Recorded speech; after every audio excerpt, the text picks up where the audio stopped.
We managed it effectively.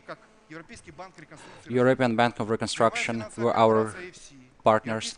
First corporation of the Kiev European Investment Bank. We have involved 270 millions of the investments. We can see new buses around the city. Such a cooperation. We were not buying them. We just bought a transport model, applied some new improvements, and made it in our own way. Right now, key question is it enough, or it can be improved even more? System is asking the question, not ourselves asking ourselves question, and we're working on it. The first factory of clean water, decentralized money from the France government arrived at Ukraine for the first time. First mayor, which arrived of the Bank of France, it was mayor of Ukraine. We have really received decentralized partnership.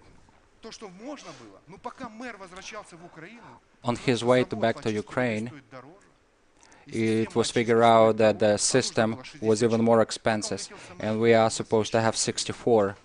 While he was on his way back, more investments was necessary.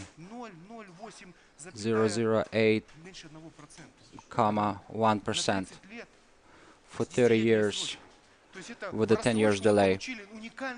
Such a delay gave us a great opportunity to provide a clean water to the whole city. But there was a huge level of bureaucracy that were creating some delays. I wish the factory could be built right away at once, right tomorrow, but it's not possible. We need to find a pretty correct and effective decisions and strategy and take an action. Right now, we are hoping to move forward and for the next year to arrive at new building sites to be built. Such an important project is another thing. Is a part of the information policy of the city council. Such a new approach even for the European cities.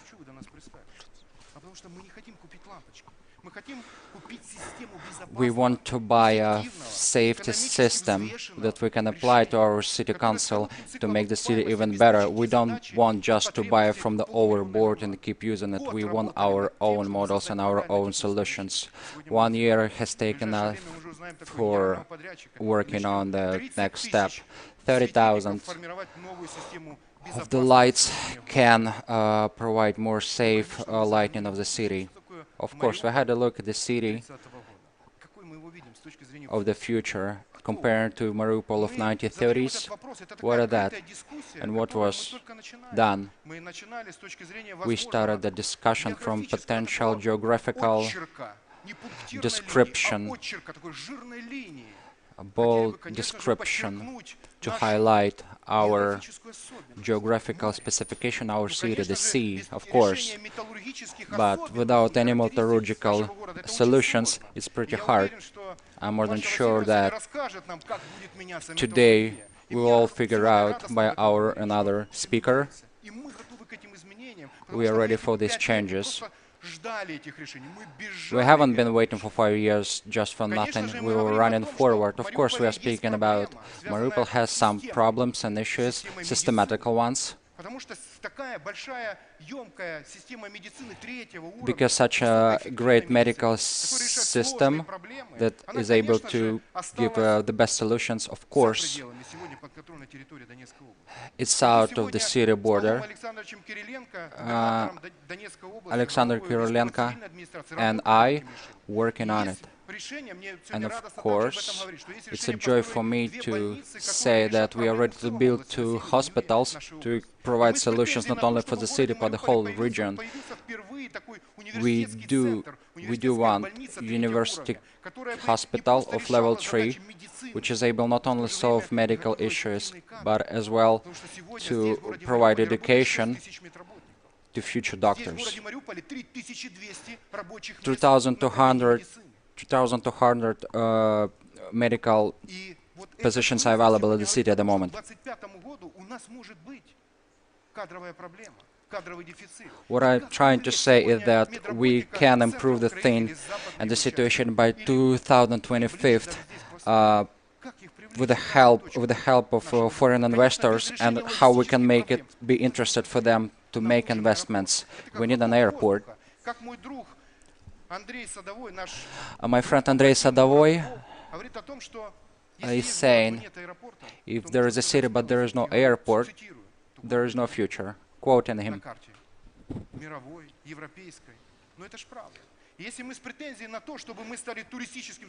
If we are to become a touristical city and student city, to have new approaches in the medical sphere, and to open universities, School of Law, University of Law, of Humanities,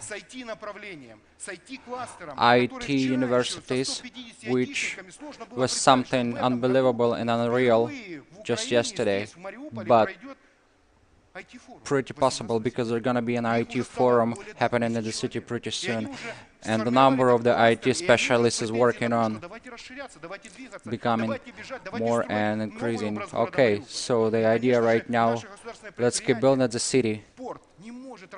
Our city port cannot work without Cord Road.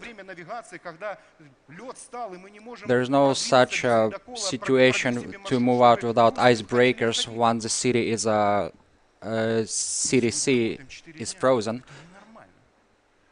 While the port is working for 4 days, this is not okay. And the problem is there is no way to the city if we are speaking about the rise of the global of the Kenneth Road, and it's about to be built to improve the situation. It's a pleasure for me to see investments. I'm happy the situation to be being developed. In October, there is supposed to be potential developments. We are to make our port as efficient as possible. We do want carbonated metallurgy. Metallurgical university is supposed to be built. It's such a challenge that we are to be faced with. It's a subject for discussion of the future. Every single little detail matters.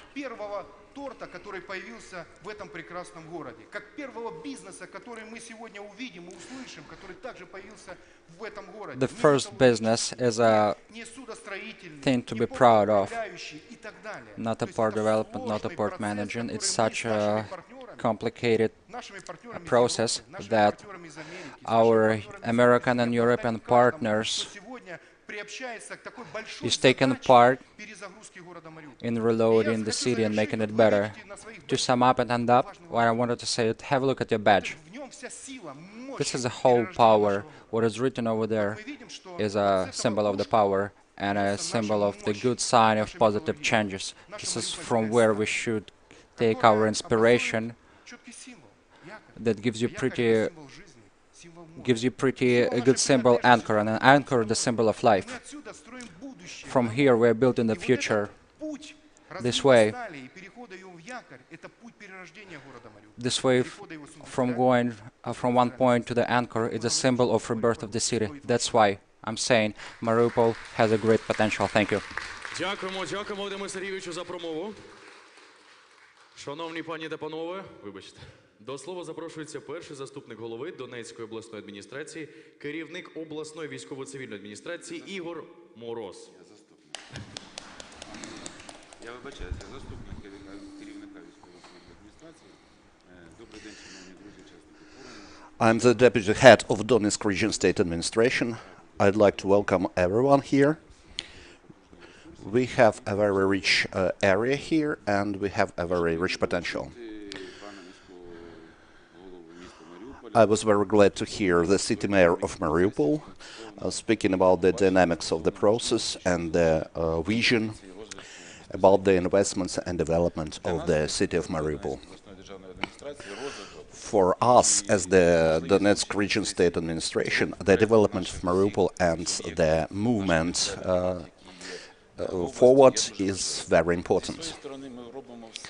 From our side, we do everything to have an opportunity to invest, to realize the projects, to discuss issues. Now we are in the Mariupol where this beautiful forum is held, and we see that the strategy that they accepted in 2016 and their plans, as Vadim Bochenko has mentioned, nowadays these plans are realizing. I want to highlight that the correct aims and goals and strategy and everyday work is the only way to develop for the city of Mariupol and to the Donetsk region.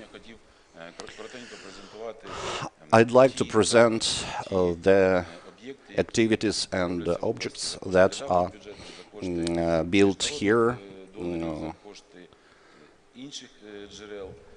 with the help of the government, with the help of foreign investments. It is clear that it is the small amount of them, but we should realize that the governmental resources are very restricted, and it is very important to use them to improve the development of the city.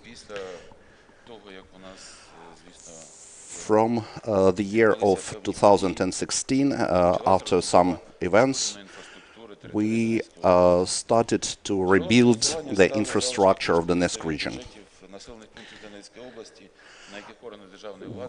We took the funds of the Donetsk region and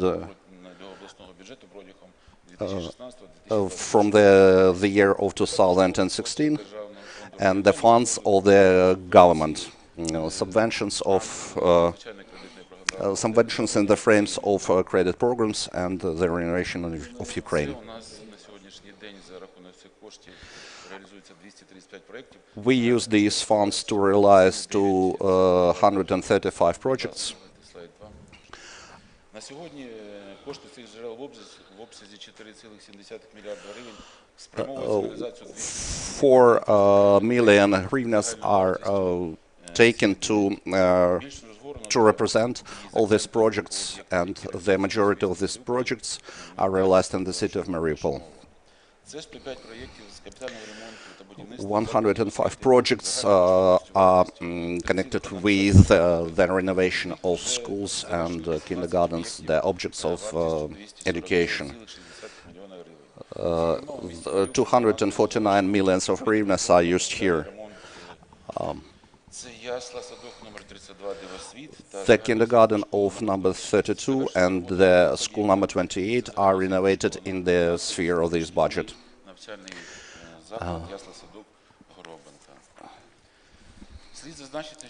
We should mention that the educational establishments and medical establishments are renovated here because the one-third of the people from the Donetsk region are staying here.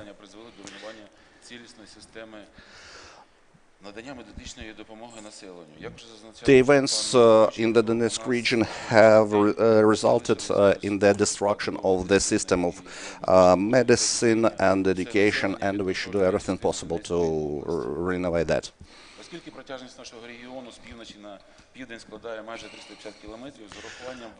The length of our region is approximately about 30 kilometers. We should create two hospitals that would be on the south and the north of our region. Here we have the city hospital number 2. It is the regional hospital of intensive caring, and they have 550 beds there. On the north of the region, we do not have such hospital that can provide that that. And we plan to construct that hospital with 650 beds. We are preparing to do that very soon.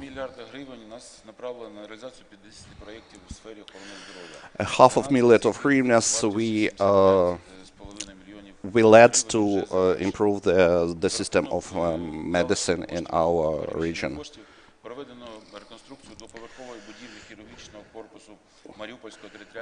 We renovated the surgical building of Mariupol City Hospital. That is very big and very modern in Mariupol. That has 85 beds there.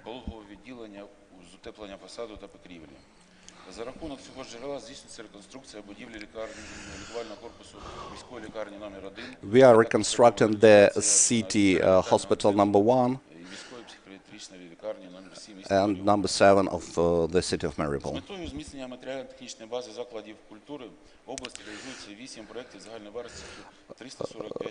To improve the objects of culture, we are holding a lot of projects here.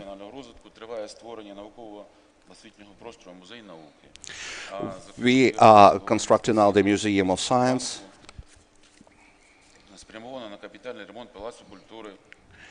We have the capital renovation of the Palace of Culture of Ukrainian House. And this project has the budget of 6,060,000 hryvnias. In the city of Kramatorsk, we are building the skating ring with the artificial ice. And in Mariupol, we are renovating the sports school number 2. We are realizing 66 projects in the other spheres, and a lot of funds are led there. We are renovating the system of the water supply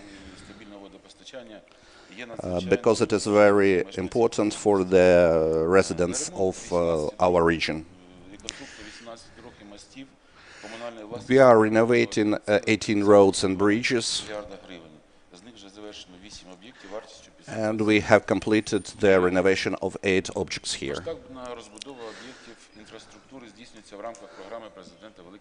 This was possible due to the presidential program, the Great Construction.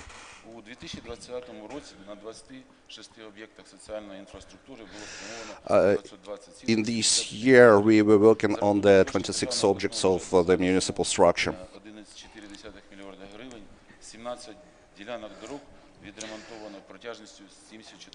The 17 parts of the roads were rebuilt, and 4 bridges were rebuilt as well. Now we are realizing 34 projects. We are planning to renovate 17 objects of the municipal structure and governmental structure.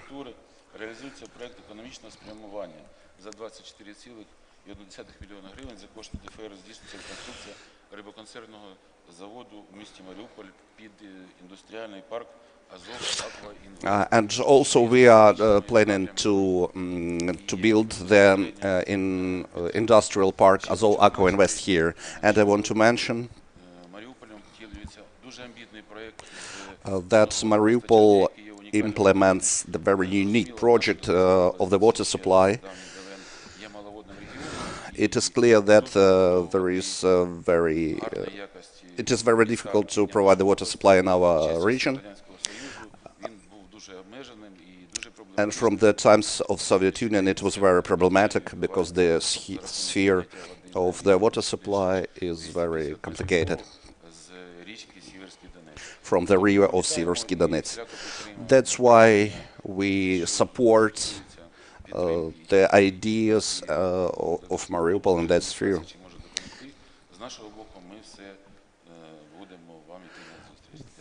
Thank you very much. Перший заступник голови Донецької обласної адміністрації, заступник керівника обласної військово-цивільної адміністрації Ігор Мороз. Ваші оплески. Дякуємо за промову. Пані та панове, Далі, будь ласка, запрошую для виступу секретаря Національної інвестиційної ради при президентові України Лейвана Варшоломідзе. Доброго дня. Прошу.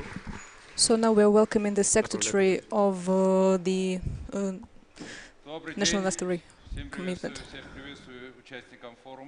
Welcome all the guests of the forum. Thank you very much. I'm very glad to present one of the main questions, especially the tourist potential of our city, Mariupol. There were many people who were skeptical about it, but I want to tell you a story which once happened when we first got to the city.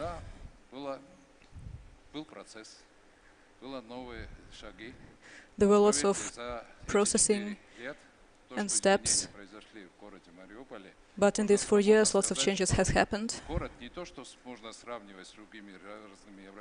And it's not just that we can compare Mariupol to one of the biggest cities in Ukraine, but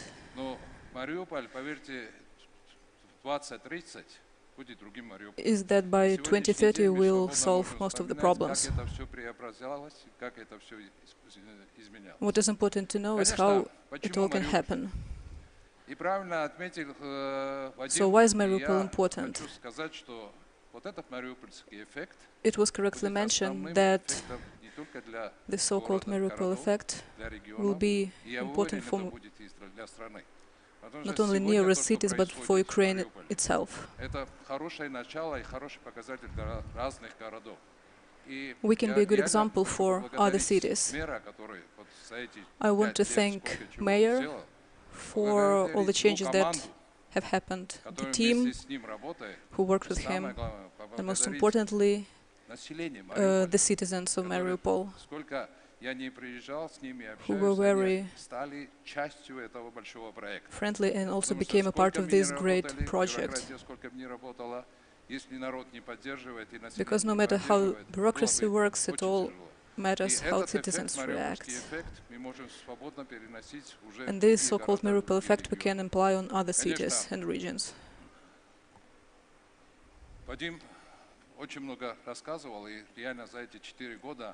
So lots of things have happened in these 4 years.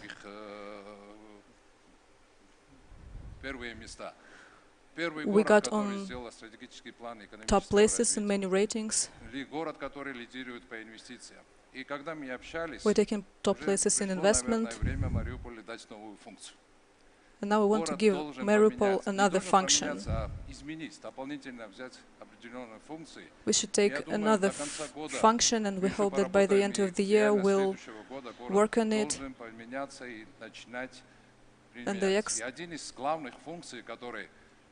And one of these functions is to attract as many investments into the tourist sphere. So Mariupol tourist effect. Well, tourism is not only just to build a hotel. It also means that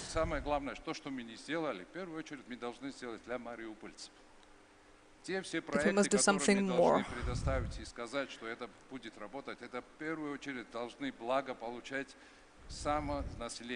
The citizens should get the benefits of all these investments, not just the tourist sphere. It is the development of infrastructure. It is the creation of positive financial climate for small and medium businesses.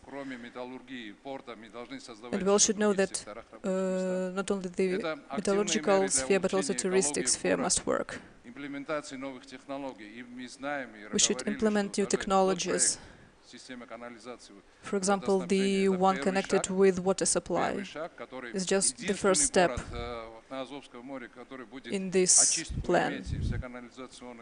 And Mariupol will be the first city in the region to have such a facility.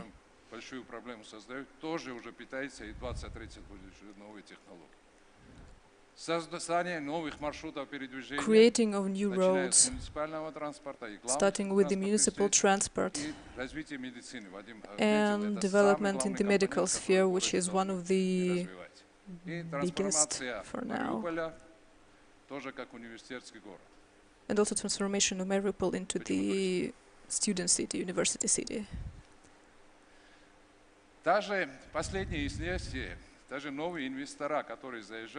New investors, не имеющие прямого отношения к туризму, они смотрят на город, как там 63% of which they take a close look at the city, and 30% of them they decline to put any investments there if they see that the touristic sphere is not developed enough. And according to World Tourism Organization, Ukraine takes 78th place. And compared to Poland, even though we had some growth, we are still lower.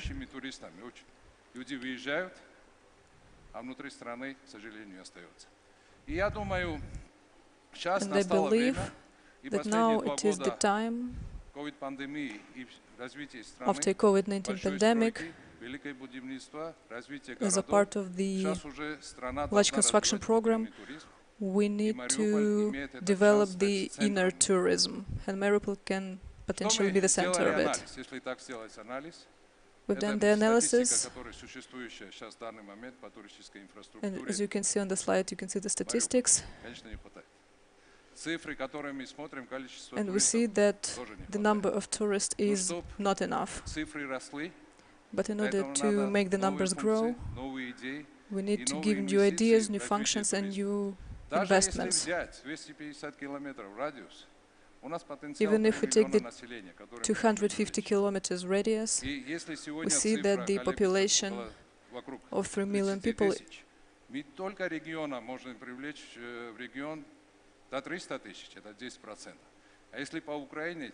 can invite only 10% of touristic potential. Of course, it will be impossible without the airport, and we'll understand this. Вова хорошо помнит, еще 4,5 часа мы доезжали с Запорожья до Мариуполя. Сегодня легче, но все равно аэропорт — это жизнь. Airport brings life, it brings development. And in terms of the Ukraine 2030 program, it was decided that 10 new regional airports will be built, and Mariupol is one of them.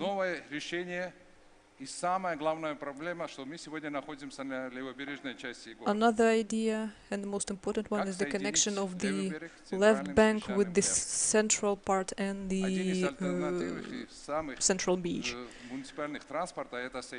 One of them is the cord road, because it is ecologically friendly, and it can be considered as a tourist road, because many people would like to take a trip here. How can we also add other functions? Is to build another city.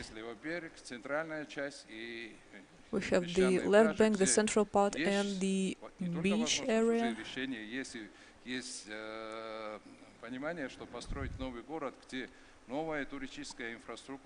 Where the new touristic infrastructure should be created and somehow connected. Another thing is the old part of the city. We need to show that the municipal administration has rebuilt the water tower,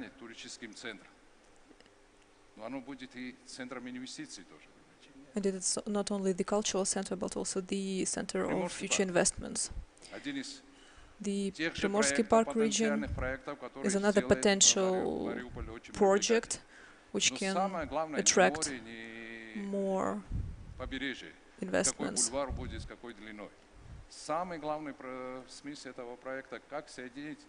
The key idea here is how to connect the upper and lower parts of the city, how to connect the seaside with the central part and the beach area with the left bank. университетским городом, Mariupol should also центром become the медицины и развития туризма. university center, И the самое medical главное, center, ваша кулинария. and Тоже вы должны стать cuisine частью center этой кулинарии. of the Priazovia region. Вкратце, можно сказать, идеи и направления In a будет nutshell, еще we can больше. say that there И will be самое even главное, more spheres to муниципалитет, develop, мариупольцы сами должны and the решить, city куда мы administration пойдем and дальше. citizens should И я decide думаю, до which конца road to года take. есть у I нас hope by уже the end of the практически, year we'll have принятие решения, что a с final 1 января project, Мариуполь начал с and новой starting жизнью, with the и реально with the лет 1st of 20-30 January, Мариуполь был совершенно не то, что сравнение, the эталоном не Mariupol только в Украине, will take this road of и в changes. Европе, и в мире. Спасибо за внимание. Thank you for your attention. Дякуємо, дякуємо, пане Леване. Дякуємо. Запрошуємо бізнес-омбудсмена Марчина Свинчицького до промови. Ваші оплески. Прошу.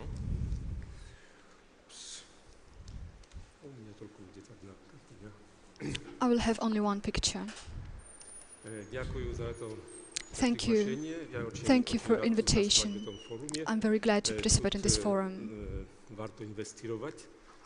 It is worth to invest here. I want to greet the mayor and all of you and all the citizens of the Mariupol with this very big achievement and these hard relations. As a former mayor of Warsaw, I know how to increase budget 6 times and how to reach 14% of investment. It's a very big achievement, so I congratulate you on this achievement. Today I would like to say a few words on how City Council can help Mariupol and Donetsk region. As you know, we participate in rights supremacy in state authorities. We take part in state policy. We take part in rights supremacy.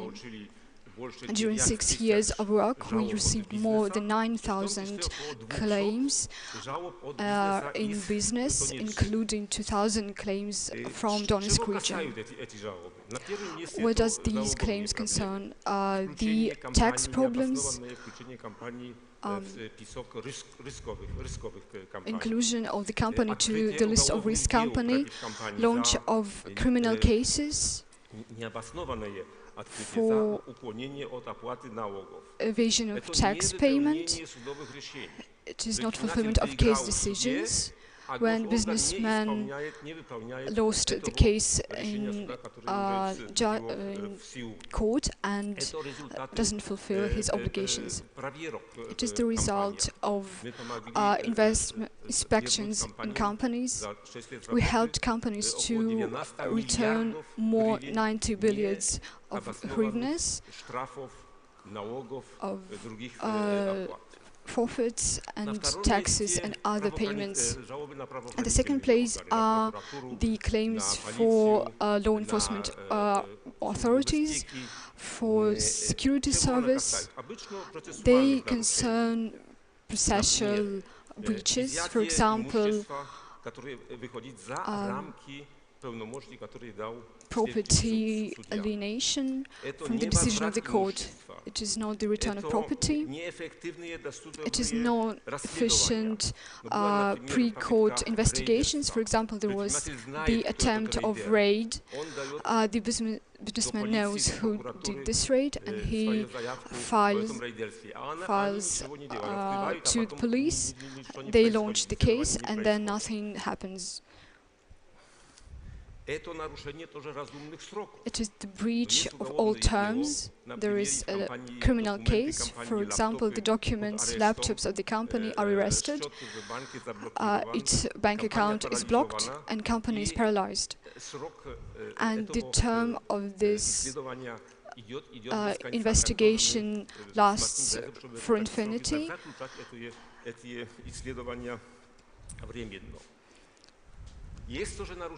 There is also the breaches of local authorities. We also deal with it.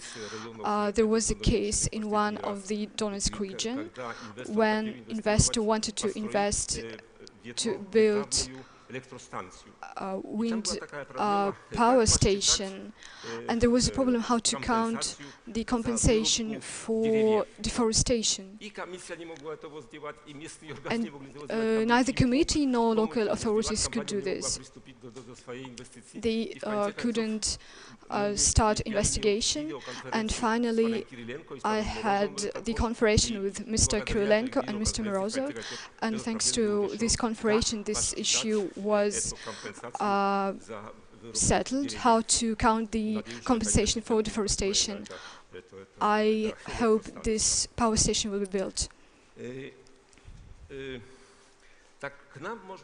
So we get the claims from all the kinds of companies, both small and large, from foreign capitals and purely Ukrainian companies.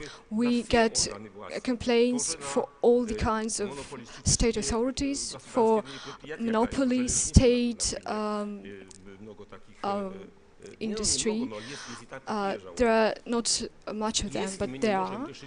If we can't solve this at the local level, with the body which made incorrect decision, we had working expert groups at the level of ministry, at the level of deputy ministers, of the authority, the head of tax service, the Ministry of Finance, the Ministry of Justice. And with these working groups we deal with a lot of issues which need an intervention from the higher levels. Now we are expecting for the law which will make it possible for us to work more effectively, and what concerns information and answers for our questions, access to materials. So I hope that the Verkhovna Rada will adopt this law. And finally, I would like to wish this region success in realization of all the ambitious tasks. Thank you. Пані та панове, ваші оплески. Марчин Свинчицький. Будьте ласкаві к лікарю. До слова запрошується член наглядової ради Української ради бізнесу Анатолій Долинний.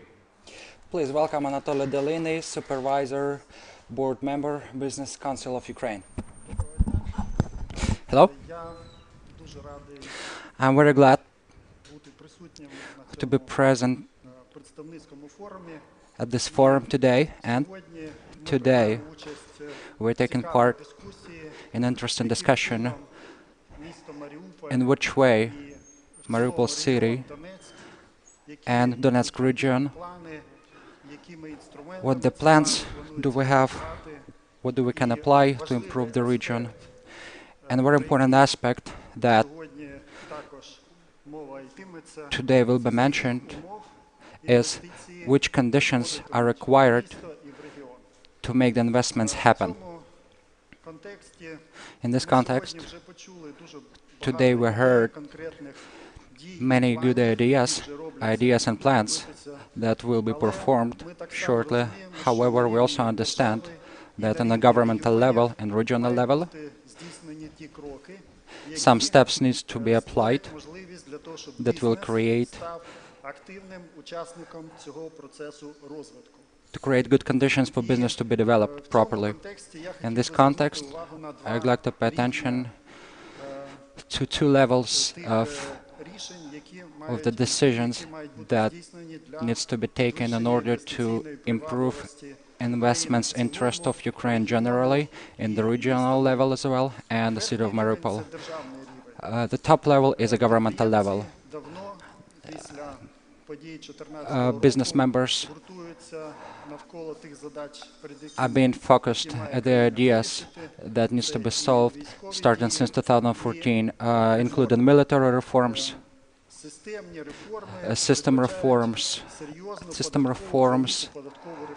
requires great tax reforms.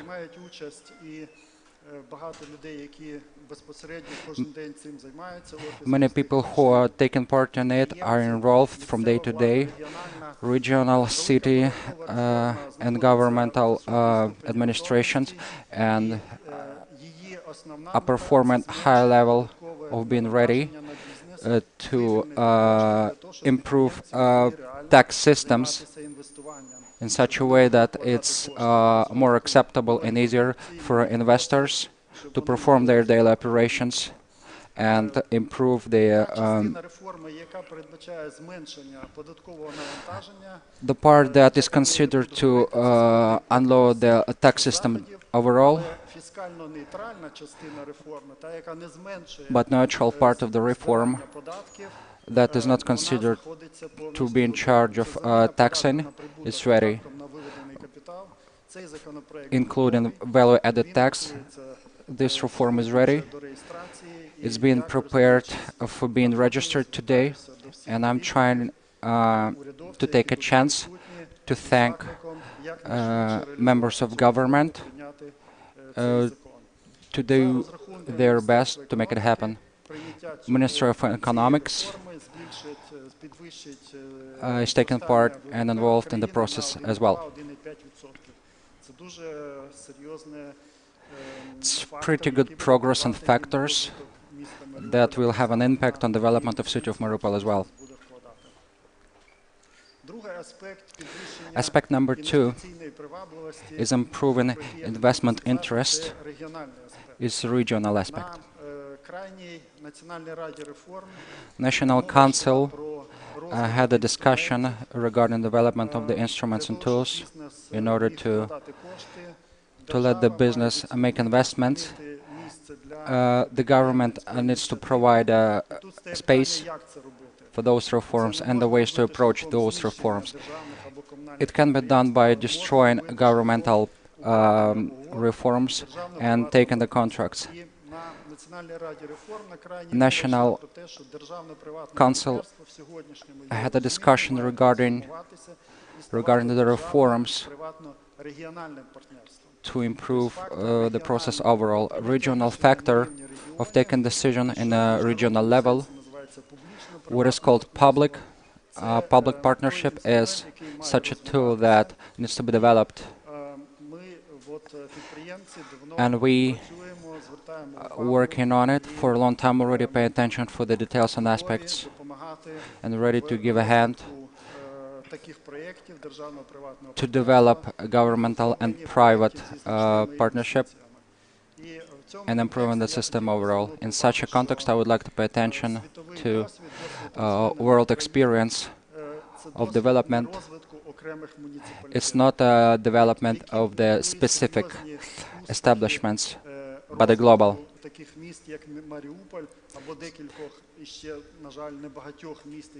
In such a city, Mariupol that being developed, including Mariupol, is pretty possible. Development is possible, successful development. I mean, councils are paying attention, working on improving the security, growing of the system overall. City council needs to be involved, and whoever is ready to take part in the improving the process and the city and the regional level and a huge investment level. Those two aspects of improving investment, I would like to pay attention to and highlight them. Thank you.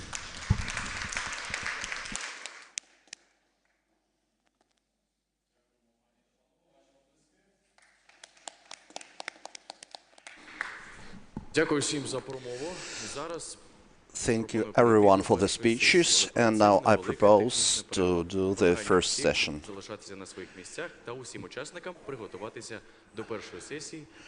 We ask to prepare everyone for the first session of our discussion.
Так, можна.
Пані та панове, тож говоримо про Маріуполь майбутнього та інвестиційні можливості. Ladies and gentlemen, we are speaking about the Mariupol of the future and investment opportunities.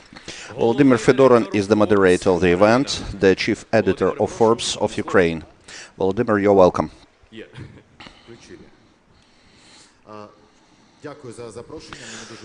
Thank you very much for the invitation. I'm very glad to be here. Levan Varshulmidze has already revealed our secret. We have a very personal attitude to this city. I was here at 2015 for the first time.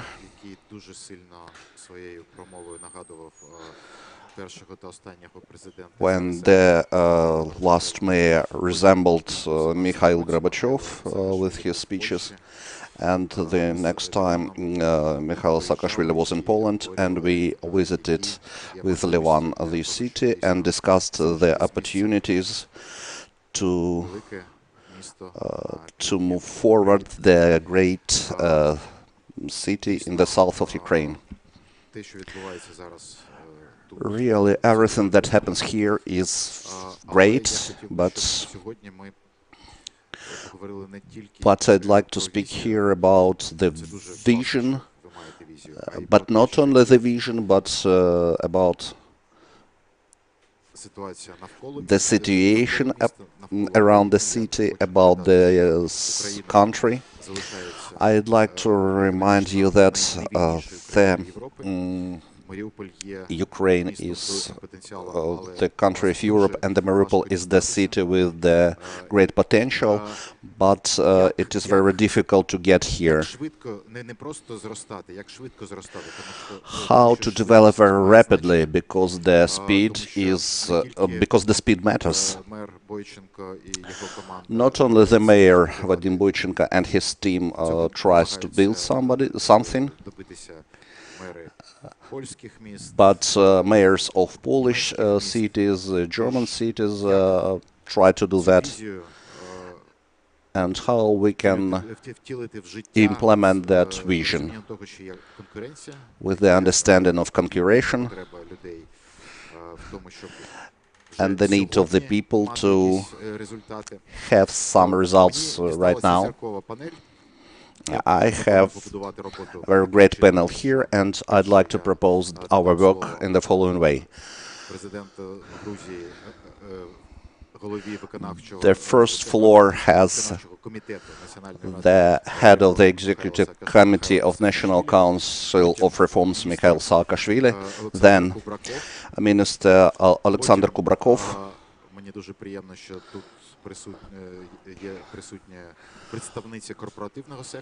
then I am very glad that here is the representative of corporate sector is here.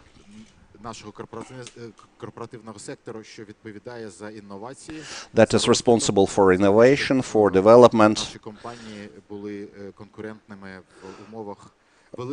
for our companies to be competitive among our citizens.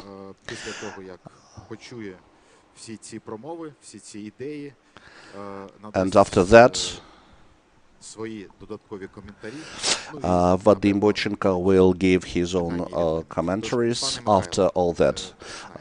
So, Mr. Mikhail, we are going to start.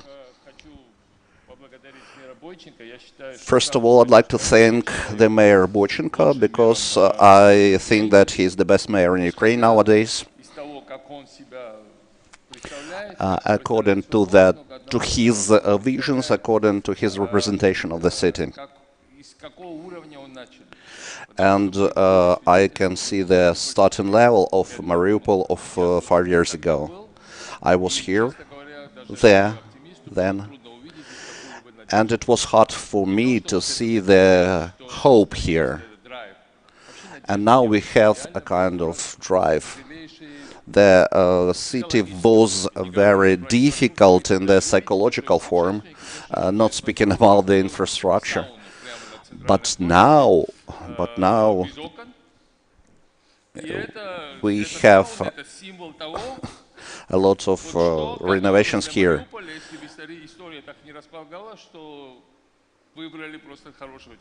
And the citizens of Mariupol have elected the very great man.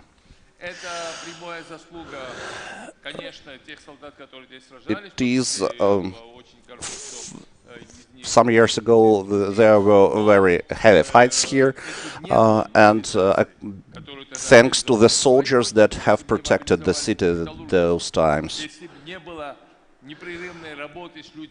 Without work with people, without people that liked to preserve the city for Ukraine, the city of Mariupol was on the dark side. And Mariupol is the leader is the leader of the development for every city and for everyone. From the one side, we have very difficult municipal administration here with the very fast development among all the cities of Ukraine. And on the other hand, we have a lack of business development because we have only one great company here, one big company, Metinvest. They are investing a lot in Mariupol, And if people trust to that company, it is okay. When we were working about the law about the electricity, there were some representatives of a company here, and I asked Ryzhenkov, is it true that you have invested more than 100 of millions of dollars in Mariupol? Is it true? And he answered yes. And I asked, is it true that Putin wants to take your city here? And he answered, I am investing a lot of money here, and if that would be true, would I invest there?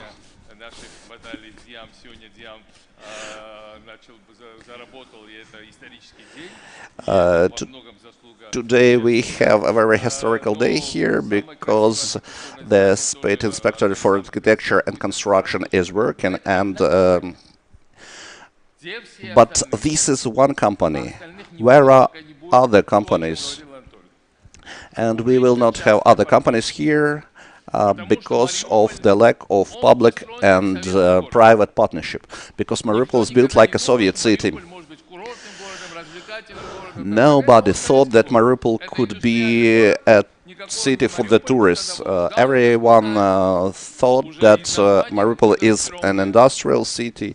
It has the name of Zhdanov. It is very weird name, and it was built like a very horrible Soviet city. And the situation isn't that. The same situation we had in Georgia.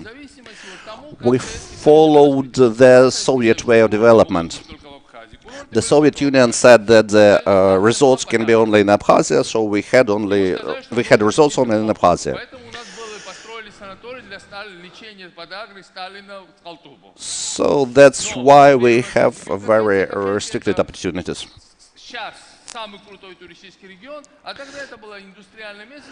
Now we have a very great tourist region there, and in some regions we had only the production of wine. All our small republic was developing only tourists and health of the governors of the Soviet Union. The Soviet Union has gone, but many of that things were preserved here.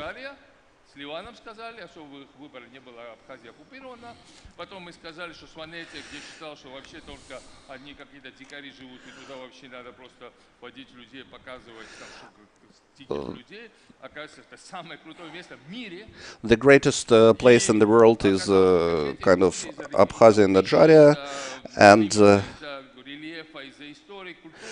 because of climate, because of nature, we discovered that it is these places are the great tourist centers. The same situation is with Mariupol, because the city has a very great tourist potential. We need to have a private and governmental partnership. And this is the issue to Mr. Kubarkov.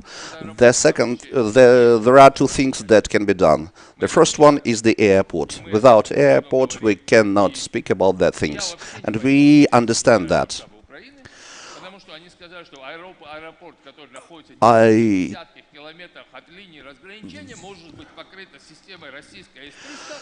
The military governors said that it is impossible because it is very close to the demarcation line, but I do not understand that position. If we will follow that position, then in Georgia there would be no airports. But this is not true, and we should not accept the decisions on that level. I'm not a military specialist, but I understand that we could not take decisions, take economical decisions and other decisions taking into consideration the military things.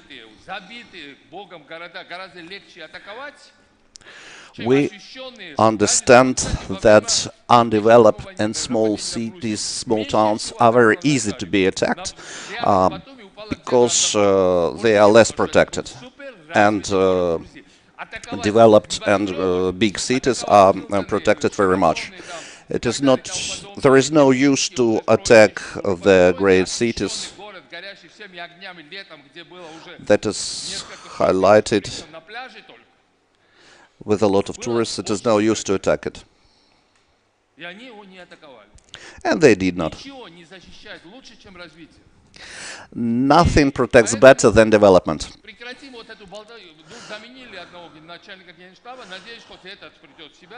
Let's stop chatting about that problem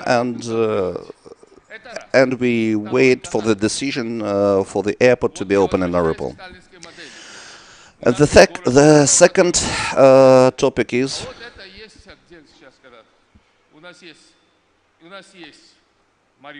the rope road in Mariupol.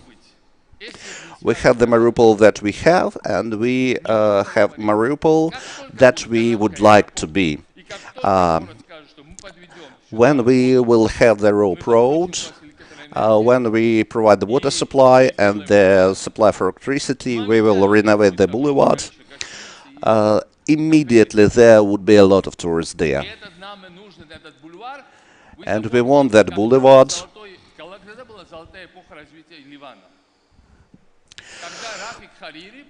the golden epoch of the Lebanon development was when the Beirut was renovated. It was the destroyed city because of war, but 5 kilometers of the seashore was renovated, and that's why the Beirut was is the great city, is the city with the great development. The same situation as Georgia. There was the boulevard, there was the symbol, and everyone went there to invest money. It is the cheapest way of the fastest development. But we need the airport, the rope road, the water supply, and the boulevard. When everything will be here, then we'll have a lot of restaurants, we'll have a lot of hotels, and so on and so forth. I'm living in a hotel here, in the presidential number, because the in the presidential suite, because the president lived there.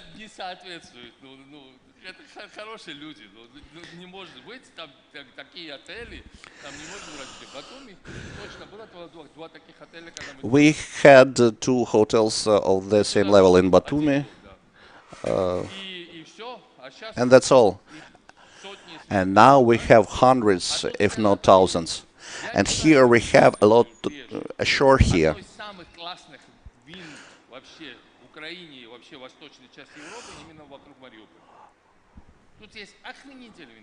One of the best wines we have in the city of Mariupol. We have lots of grapes here, and we are going to accept the law that will allow to develop to all that people that want to produce wine.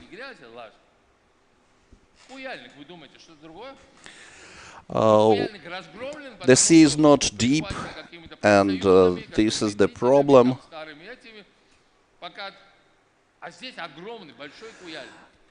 But we have a very great kind of resort here. It is the same as the Dead Sea in Israel. So you can just put it on the face and you will be younger, 25 years younger. It is the way of tourism that is done. The tourism is the myths and tales. It is not about researchers' plans, no. Just put the mud on the face, make a promotional clip, and everyone is happy. We have many discos, we may a lot of restaurants here, we may provide a lot of things here. What are we talking about? The city has very great perspectives and potential. I was told, what perspectives do you see in Mariupol?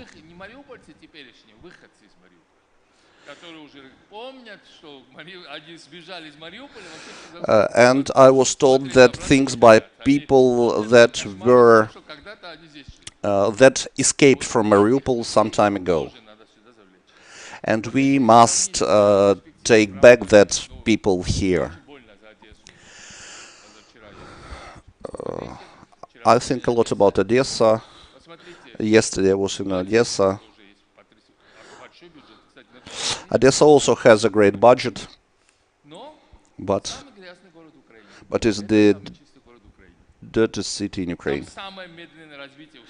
They have the very slow development of everything there.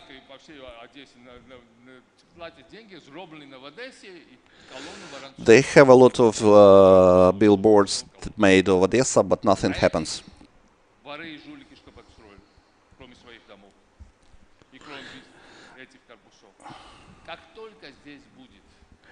When we start to do all that here, because it is very, the city is very attractive here. Thank you for the road from Zaporizhzhia to Mariupol. I liked it very much.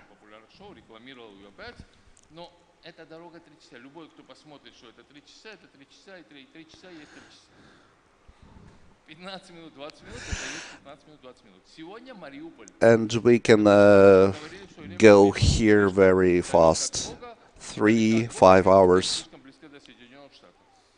It is the same situation with Mexico, because it is very far from God, but it is very close to the United States. The same situation with Mariupol.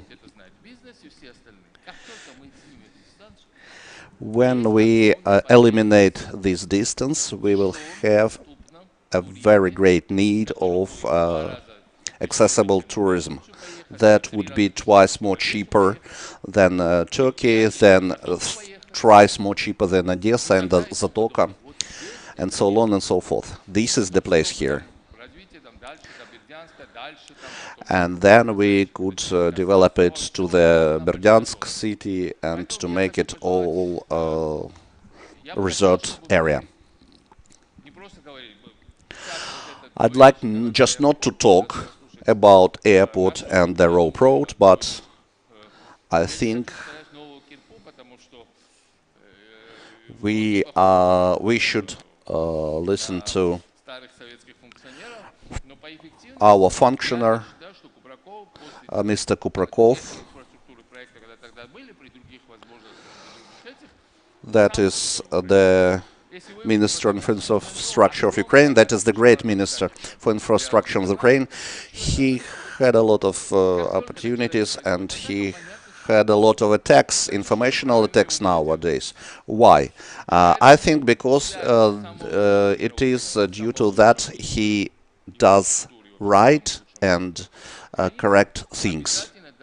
That's why I consider him to be the best minister in Ukraine, and I believe that we should listen to him very attentively. Thank you very much.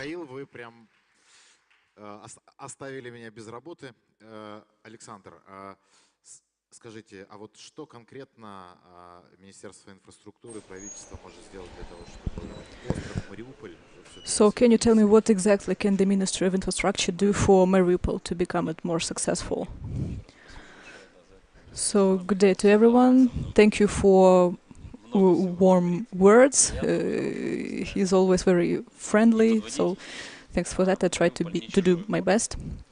Well, Mariupol is not a foreign city for me. I spent some time here.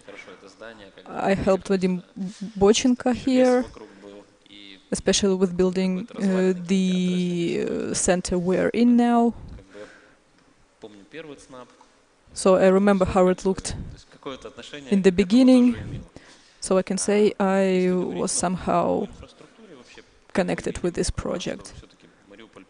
Speaking of infrastructure, we can say that Mariupol is not an island anymore.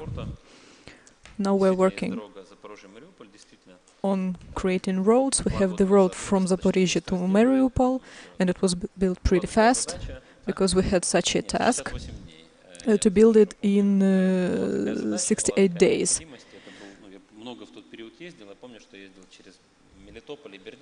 As far as I remember, I was moving through Melitopol to Berdyansk. We decided to build the M14 road, which starts in Berdyansk and moves to along the south shore. Another task is to connect the roads around the occupied territories in Donetsk and Lugansk region. And this year, the construction site kind of finishes this circle and will have a quality road of national matter.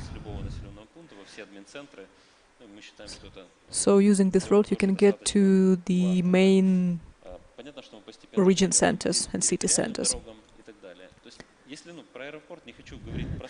I don't want to talk about the slide about airport, but we can say that the military office decision changed because airport used to work for civil purposes, but after 2019 there was a big restriction.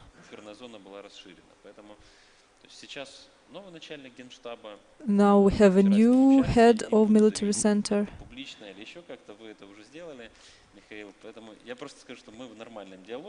And now we can say that we have moved from the point towards opening the airport. The thing is that we need to know all the important steps, and we shall take all the responsibility for it.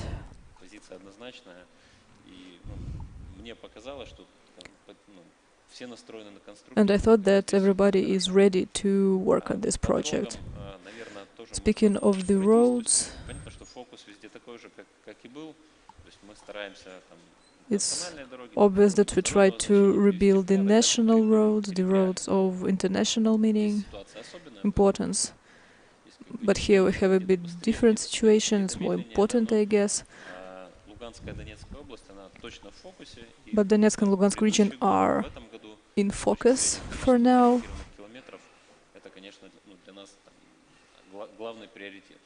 And stands in priority. Speaking about the railway, we finally started buying new trains. Of course, we'll give those new trains to Mariupol railway stations, which can be, well, maybe not the best condition, but in good one.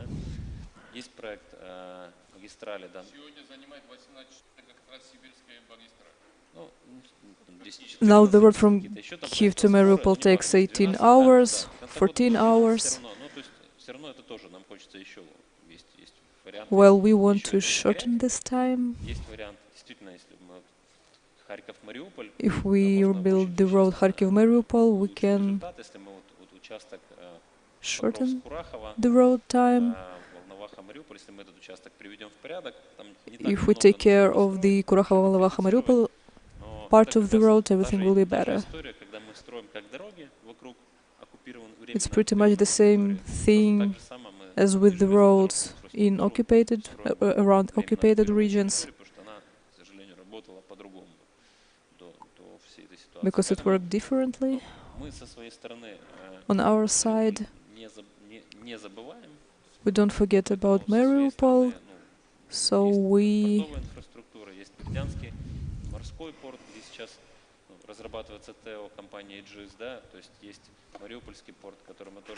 have Mariupol port.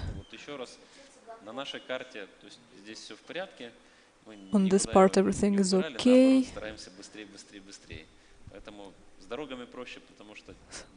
To rebuild roads is easier because it takes less time to project everything, but everything is all about time, finding funding, because there's always something not given.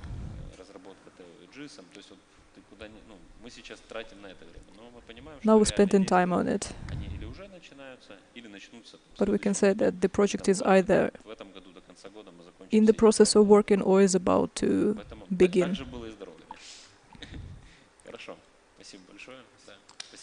So thank you very much. I have a question for you. As far as I understood, the question is about the building of a new airport, not the restarting of the old one. Yes, it's true, because the existing airport is impossible to restart, unfortunately. So now we're speaking about the new airport. How much time shall it take? About 2 years. Mikhail, how shall I comment it? The idea that 2 years should be spent on it, on the building of the new airport.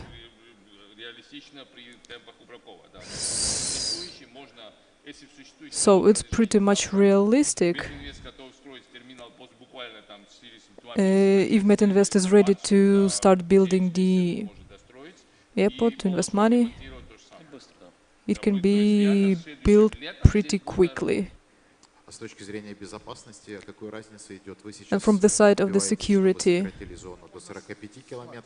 what is the zone where it should be built? Less than 45 kilometers. In which, how far is the old airport? It is 19 or 30 kilometers. Could you please turn on the slide about the airport?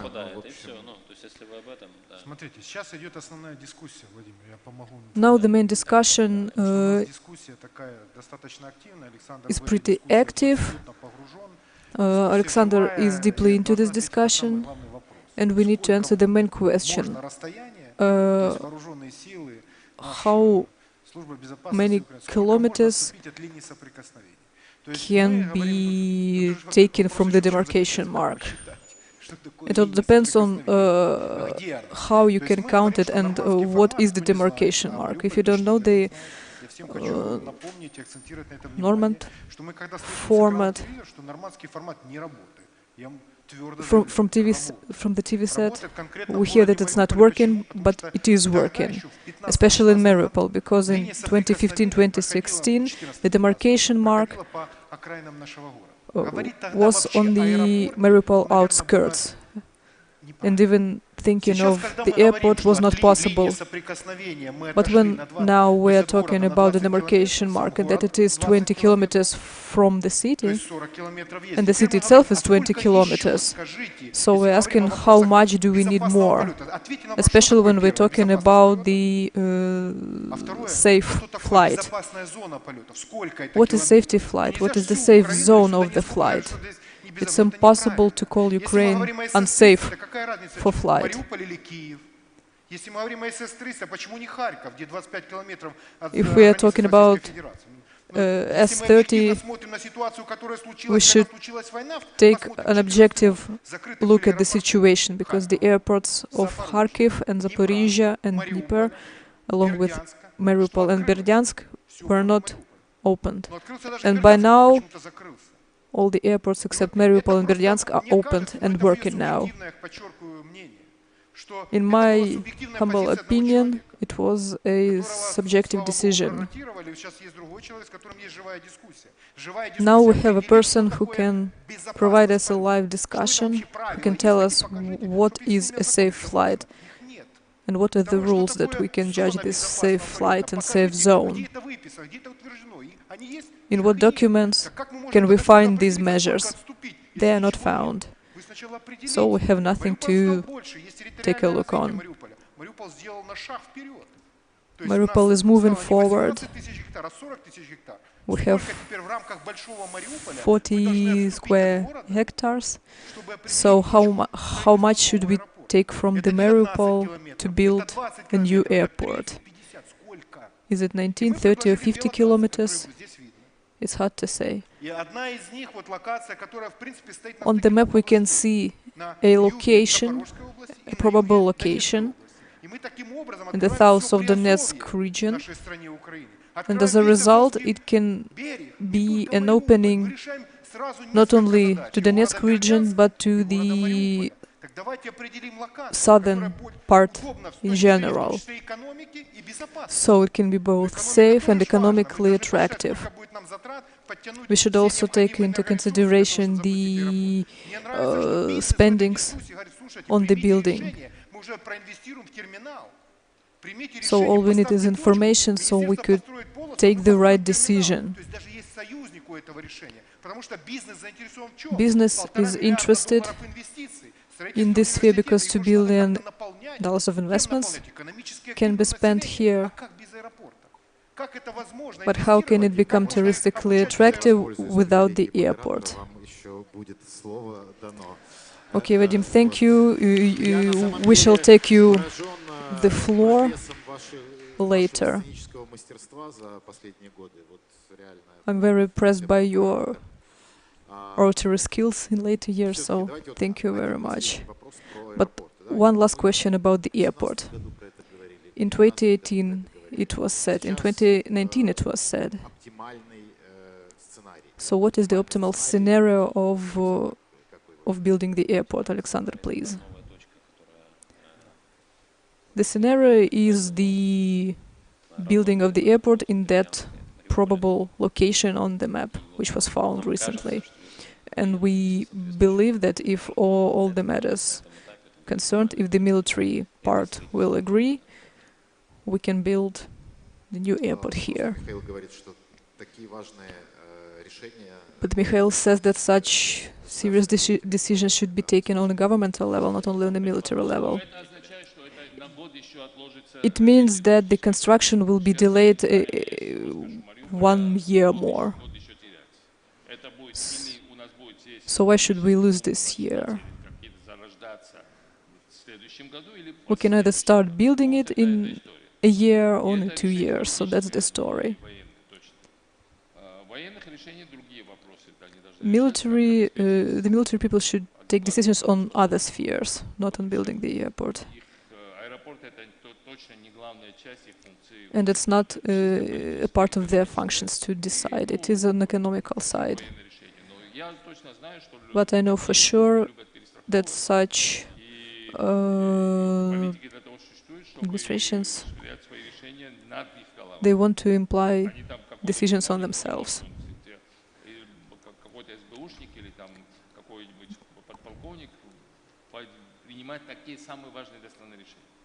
Military people cannot take such decisions, that's my opinion. And now I want to take the word to Maria Vasilyeva, the CEO of Metinvest. Мариуполь для меня тоже очень близкий родной город. Вадим Сергеевич не знает эту историю. В 2005 году я работала в замечательном коллективе зарубежной компании. In 2005, I worked at the amazing collective in the company of Kiev. I was born in Zhytomyr, but in 2005 I had a dream. I saw a giant burning star above the Azov city, and I knew that there is a city of Mariupol. In half a year I joined Azovstal, and so my life went on. In Metinvest I take part in investments for 10 years, so all the projects I can talk about very well. I launched them, I received money, and it's a very personal story. For last 10 years, Metinvest has upgraded significantly. I think there never stands the question whether we should give money for ecological projects, whether to improve the quality of life or not. We must make the city clear. Why is it so important? We live and work there, our colleagues live and work there, and we want that when we launch our university, we would receive people from the whole world, and so that they would leave with and say wow. So we dream of our Mariupol 2030, and now I will speak a little of it. The modern metallurgy presents two types of metallurgy. Electrical steel is clear, and oxygen steel is little dottier. Now we have oxygen processes. As you know, the plant takes origin in 1930. So we walk into technological transformation. We closed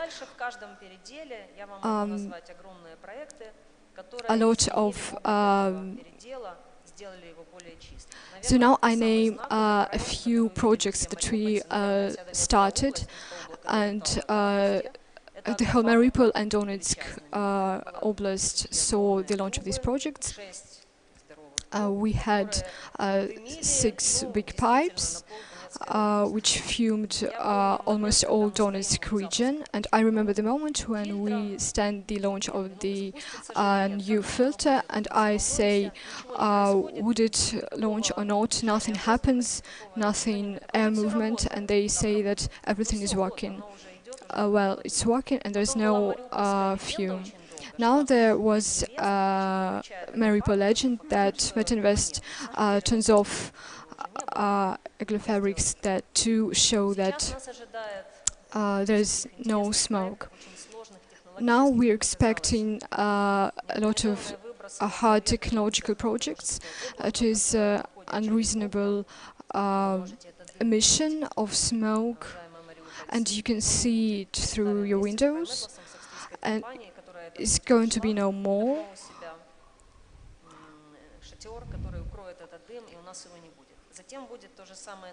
Then the same will happen at the Ilyicha plant, but these are steps of extensive development. And what is happening in the world at this time? In the world, there is trend for decarbonization. It means that in 10 or 15 years, a lot of companies will quit oxygens and electro-steel, and they will pass to green steel. Metinvest also took decision to move in this direction. We analyzed scenarios how much we will produce this green steel in what year, but we put a goal to quit this process and to go for new ecological friendly steel. There is opportunity in Mariupol for this process. If our steel will be produced from green electrical energy, from green hydrogen, or not from coke, and it will be considered the best steel, so such companies as Mercedes will be in queue for this steel, because today they say we will pay $500 more for this steel, and Mercedes will be produced in Mariupol. That's how we see our future. Besides ecology, we have technological transformation, because our shops worked for a long time and we want to refresh them. And probably the most significant project, the 1.5 billion of cold roll, which will give us 1.6 tons of cold rolls. We will stop buying metal for our roofs from Poland or China. We will produce it here and it will be better in quality. We will stop to and it will finally will be made in Ukraine. So now having great potential of raw supply, we have metal ore, what is evaluated more than everything, and we took a decision that in Mariupol we will change it. We began the modernization of Ilicha plant. In 2016 we made new plant for steel, and now we are ready for a new step. We are waiting for new billion. We concluded the contract with Italian company. So we go for this project. It's not a declaration. We protect this project in a few months. We enter this site with new project.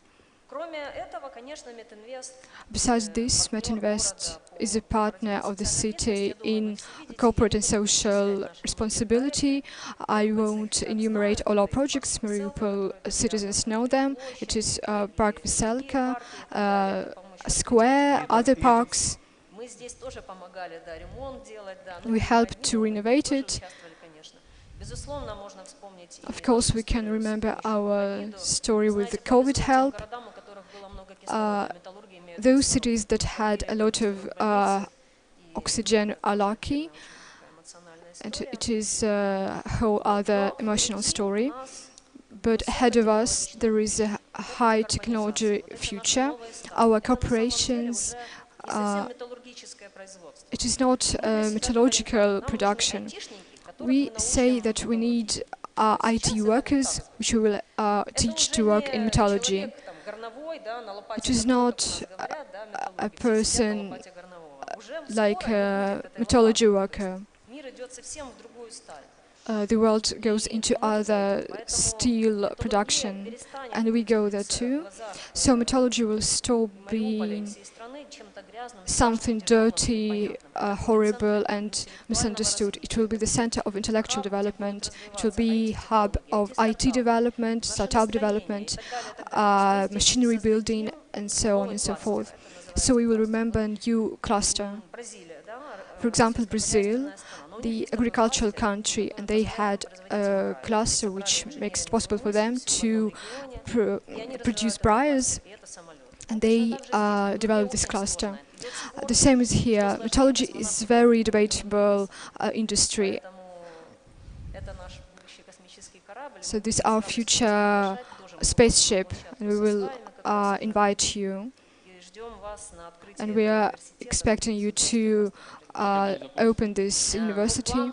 And when we'll attend, we are planning to launch this building in the future year. We're planning to erect it very quickly. Has it any connection with the history of education? In Mariupol there is more teachers than students. It's well known. And we're trying to explain the committee of the Verkhovna Rada and the Minister of Education that we should make vouchers, and students will go here or they will go to those old teachers. And they make different arguments for people. And maybe this university will cost more, but it will be more available. But everything that's elementary, they don't understand. That's the story between normal ministers and such ministries. Да, пользуясь случаем, рекламирую статью Forbes про Metinvest политехнику. Вот, я понял, что Михаил не читает пока журнал Forbes. I would like to advertise the article about polytechnics, and I understand that Mikhail doesn't read the articles about it. Maria, thank you. I have a question before I pass the word to Vadim. Soviet plants, they are just in the city. I remember the excursions around one of your plants when director boasted that the length of railroads is in Paris, and when I asked him whether it's good or not, how the city in the city in a territorial way will change, so that people would not pass around these museums. Look, our plan is still underway, where we will transmit something, eliminate. But in our picture, green metallurgy is a lot more compact. We won't need all these infrastructure objects, long ways, which we need to maintain every time. It's not quick, but for you to understand, 2 million tons of new steel will require 1-2 billions. Now we have 8-9 billions. It's not a quick way, but we will pass it. We will discuss 2030, and you will see the changes. Vadim, the word is to you. Firstly, I'm very glad that there is such lively discussion, and in the first concrete question is airport of the Mariupol city. It is really important element from the point of view of opening the Mariupol for the whole country and the world, and it is impossible to do without airport. We don't discuss it, everyone understands it, and the most important that the president of Ukraine understands it, and he said positively yes.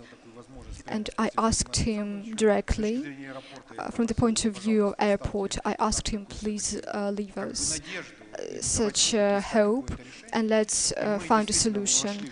And we really joined the top 10 of airports that will appear in Ukraine, and it's nice that Mariupol is on this map, and we will have the alternative for the airport, which is in the border of the city.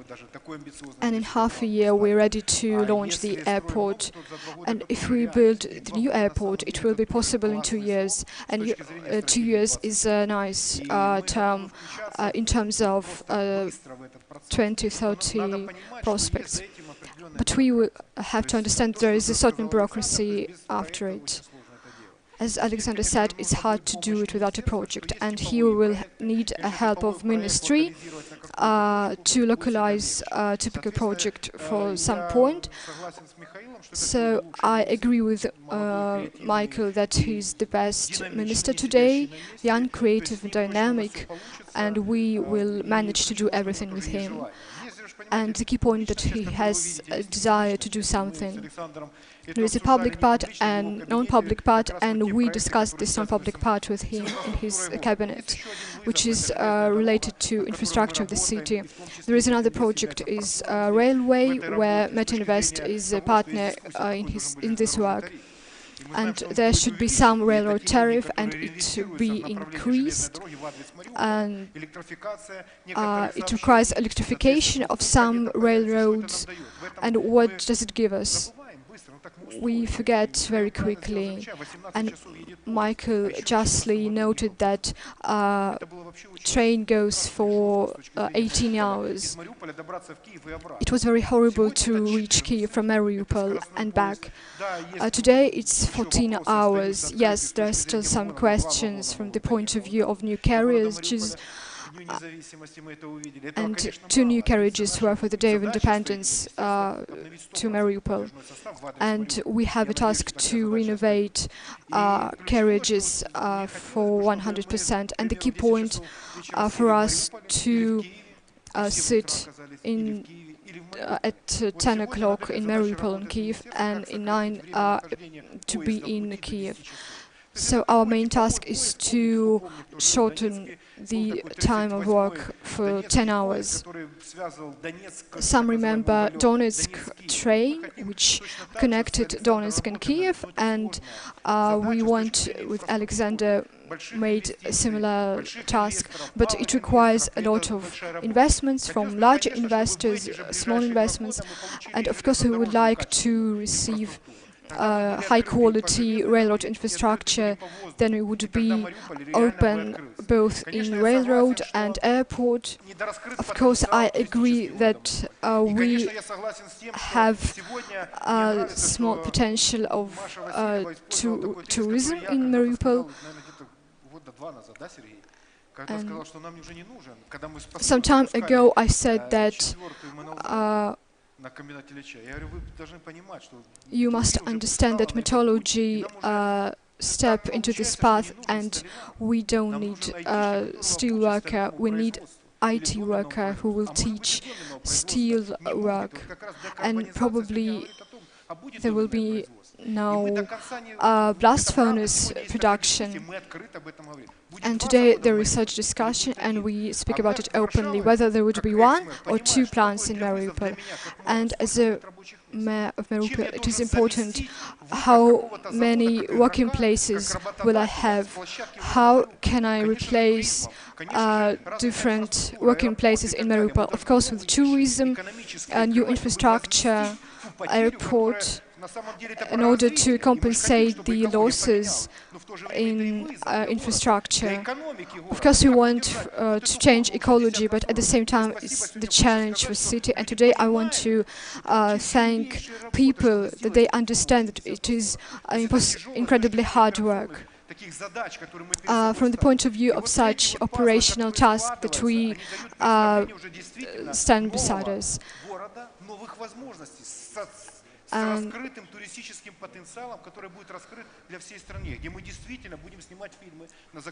For our city to enhance our touristic potential, where we'll be filming films, when Ilyicha plant will turn into decarbonized metallurgy, and probably the first plant will be built here.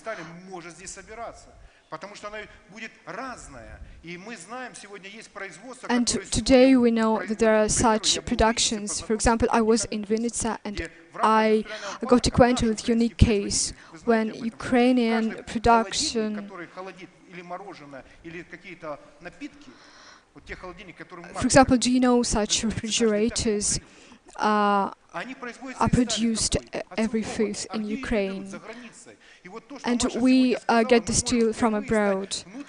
And today we may become the inner producer for inner producers. And I fully agree with this thesis. For example, we reached the level when they appealed to Michael. We reached this evolutionary appeal when Oblast invested 18 million in medicine. And when the reform took place, we understood that we are overlapping, and what do we have built in terms of medicine. Today we whether build medicine or competitive medicine, and only in this cooperation we will have the business development. And in this cooperation, these 2 millions, there are new opportunities for city, the opening of new industrial parks,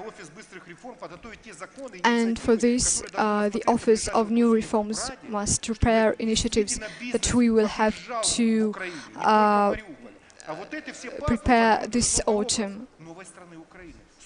And all this forms a new image of new Ukraine. That's why we speak that Mariupol is worth your attention. Thank you. Каждый, Вадим, вы в конце, Маша в начале, вот какую-то фразу, 1-2 предложения про или призыв, или что вы узнали, призыв к аудитории. Что мы можем сделать, да, для того, чтобы там через 3 года, через 2 года или через полгода прилететь, да, и не думать о том, что самый страшный момент — это дорога туда и обратно. So what can we do to make the road improved? Каждого из здесь присутствующих хочу. I'd like to ask every single person present over here what is the best way to put a point in the situation and move forward. Так скажу, Мариуполь уже давно не город фильма «Маленькая Вера». I'd like to say that Mariupol has increased in its size and importance. Делать всё так, как мы планировали. Things just needs to be done the way they're supposed to be done. Михаил, какой-нибудь такой Кодзебал. Michael, would you like to sum up? Well, believed in summer? No. I think it's important to move forward fast.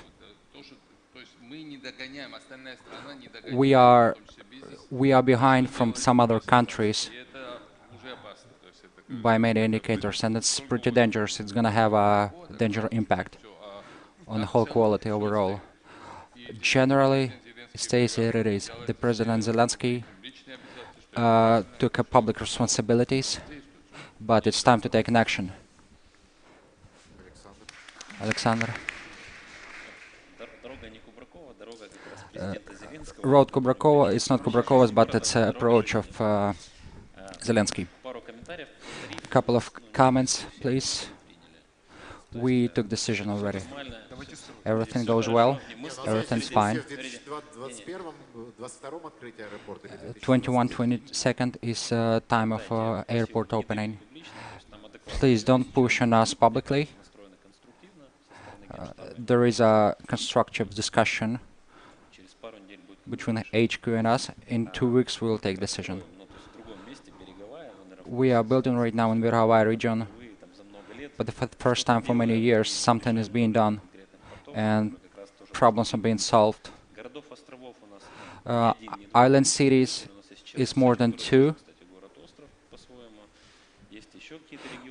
We have some more in some specific regions, and the issues are being solved and being considered at the moment, and Mariupol is the closest one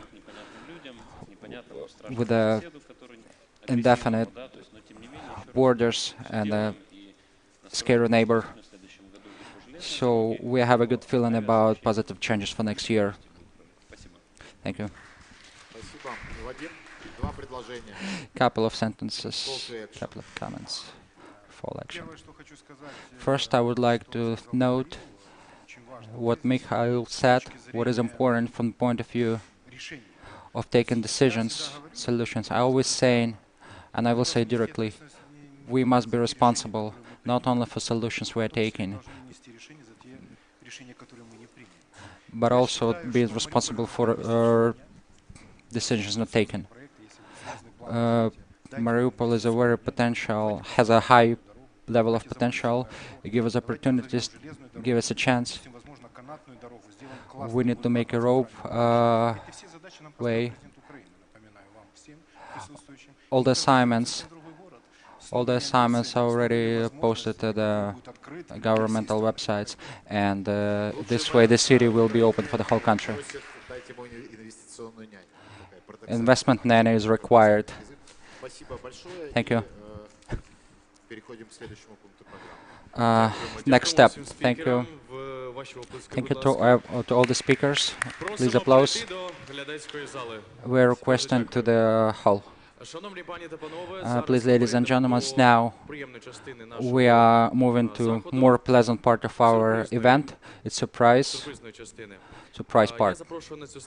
I'm inviting a member of trading house with the headquarters in Riga, the DPP Lithuania department, Vyacheslav Redko.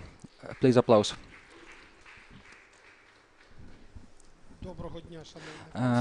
My greetings to everybody. I'm very grateful for being invited over here today and to the Office of Simple Decisions Solutions. I came to visit you as a friend, but it's not considered to visit without any presents. What I heard today, I was shocked.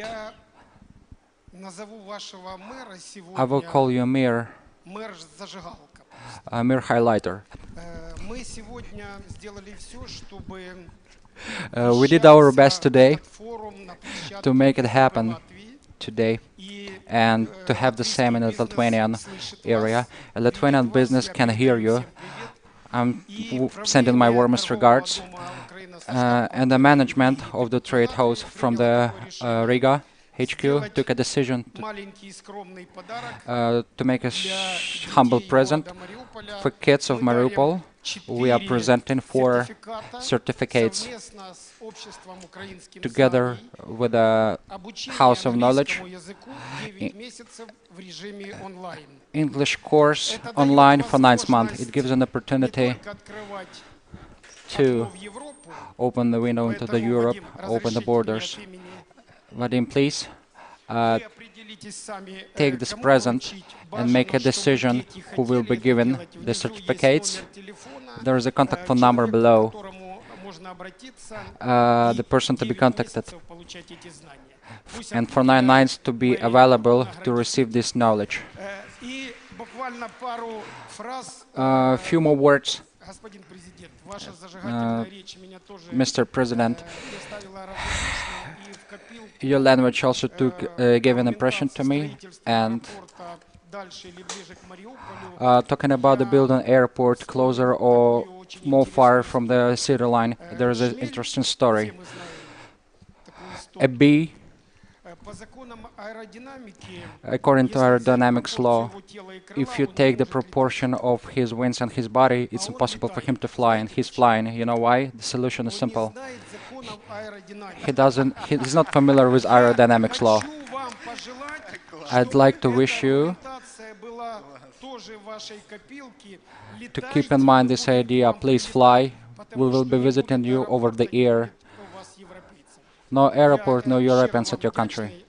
We're thankful one more time. Keep working. Thank you. Thank you, Vyacheslav. At the moment, I'm announcing coffee break. I'm inviting everybody to discuss the details in front of a cup of tea. Thank you.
Шановних спікерів, будь ласка, прохання зайняти свої місця на сцені.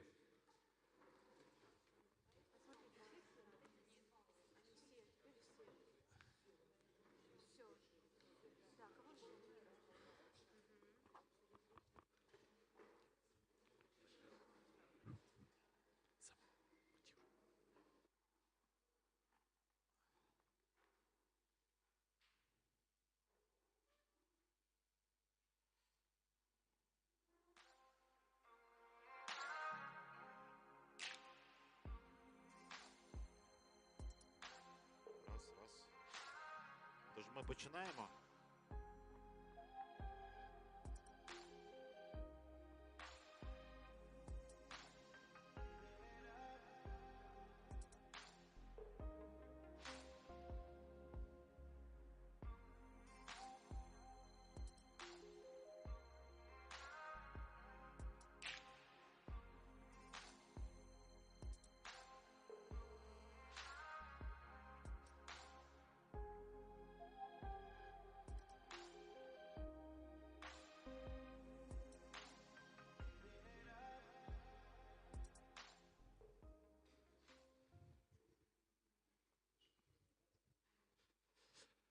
Ну що ж, шановні друзі, ми повертаємося до нашого обговорення. В рамках другої дискусійної We get back to second discussion. Legislative changes for future investment. Vladimir, please. Ще раз вітаю. My greetings one more time. Важко уявити It's hard to imagine. в країні, яка не успішна в цілому. It's hard to imagine unsuccessful city in successful country. Дискусії щодо того, як розвивати Маріуполь, то зараз ми We're talking about будемо дивитись на Mariupol. Now we will have a look at 1,000-year context. Умови для успішного розвитку How to create країни в a цілому. successful environment for development of the country overall, Нас and виводить на рівень this нових brings правил up гри, to нових the законів, new нових level реформ. of rules, new reforms. Колись ми з Михайлом Саакашвілі Long time ago, створили me and Бендукідзе Free Market Mikhail Center. Saakashvili, we Можливо, created a хтось з center. присутніх читав Probably somebody is aware of the establishment, моїх розмов з Кахою Бендукідзе, чи, можливо, політичну автобіографію Михайла Саакашвілі. or somebody was reading through the biography of Saakashvili, which I was an editor for. Дуже часто в діловому середовищі Pretty often in a business environment, ставлять таке питання: I'm хто being може asked, стати українським Бендукідзе? who can become Ukrainian Маючи на увазі, Bandukidze хто візьме на себе відповідальність means who за can be responsible реформи, or want to be які роблять responsible for боляче, тому reforms що якщо не боляче, то це to не be реформи. done. There is Якщо no нікого не зачіпають, це unpainful не реформи. reforms. If it's not колись affecting Каха. anybody, it's not a reforms. І, That's words from Kaha. Сьогодні ми Today, we поговоримо про will потенційних discuss potential українських бандукідзе, Ukrainian Bandukidzes, and що вони пропонують. we'll listen to their ideas. What can they Намагатися offer? підштовхнути все ж таки виштовхнути країну на траєкторію швидкого розвитку. And what can help out to push out the country for the trajectory of fast Не development. тільки для України, це мантра для світу. This is a solution. This solution can be applied not only Ukraine but for the worldwide as well. I would like to present speakers: Alexander Azarkin, Minister of Infrastructure, Михайло Радуцький, Mikhail Radutsky, що очолює комітет парламенту з питань охорони здоров'я, Head of National Healthcare Department, Mikhail Saakashvili, Олена Шуляк. Елена Шуляк. Ми познайомились вчора, але я вже декілька She років was introduced yesterday. слідкую за For last few years, I'm close and I'm watching deeply her activity. I like an idea of люди, які не бояться people who are not scared якимось сталим групам to інтересів go against the rules і так далі. or against specific groups of people. So I do hope for your success. Wish you same. Це Vadim Khalachuk is персоніфікує напрям європейської інтеграції. Прохання expert in European integration. дуже такими лаконічними. Please be laconic, 5-6 minutes Мали можливість max, поспілкуватись.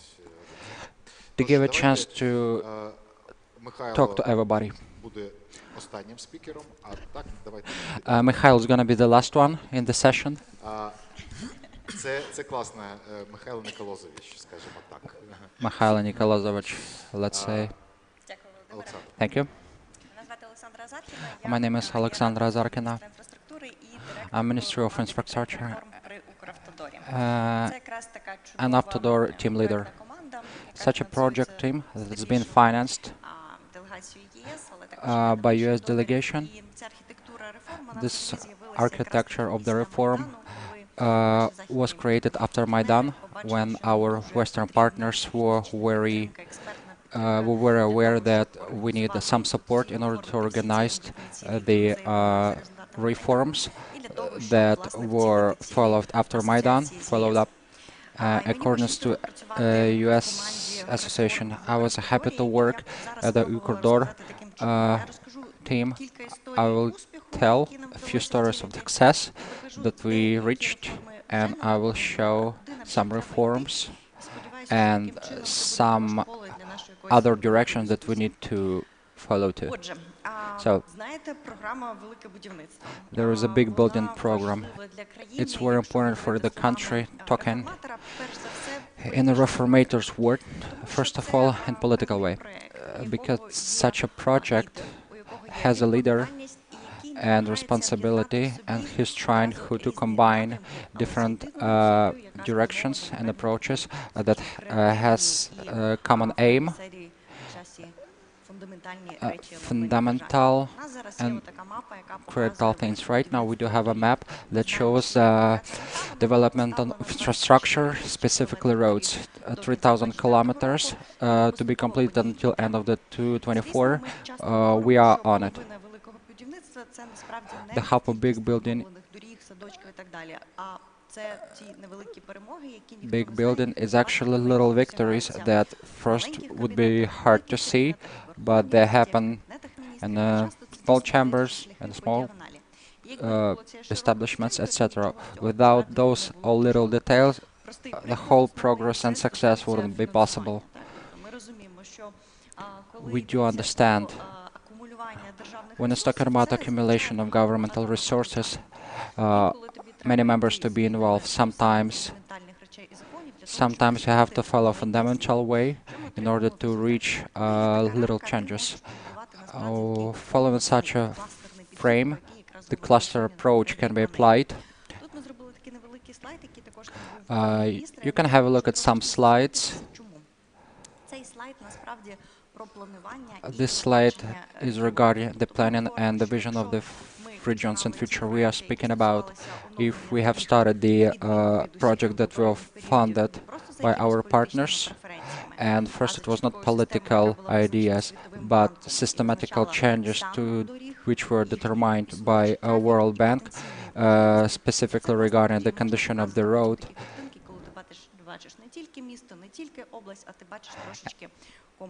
And such slides can be applied and be shown when you have a clearer, more complex vision of the situation.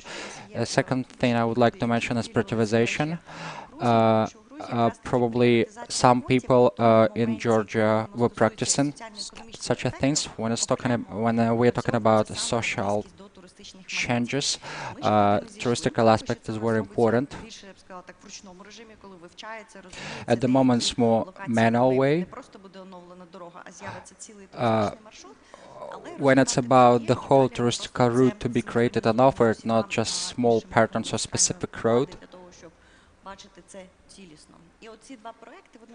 These two projects, something I like really a lot. I'd like to have similar maps next time we meet at Mariupol.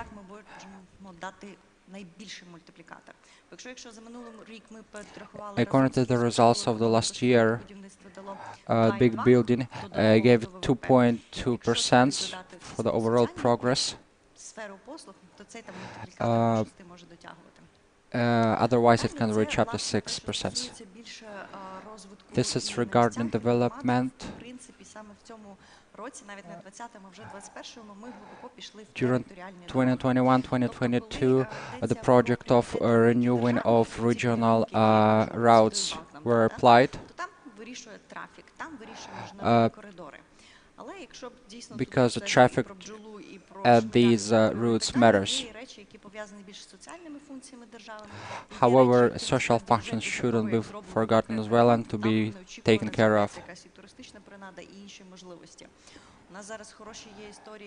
At the moment, we have really good examples of building Kremenchuk, which has special services to be created and built, which were able to happen because of the serious changes and decisions taken at the governmental level.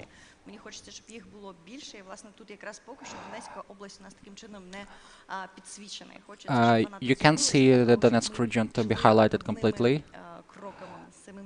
There are specific reasons for that. Let's move, not such a bright thing, but let's talk about things which isn't done yet. First reform, which was aimed to complete renewal and rebuilding, was connected with creating and applying same rules for all the aspects, based on oriented on international tenders. What is it about? It demands that the contractors should take part in the tender only if they are experienced well enough, they have resources, human resources, technical, etc., etc.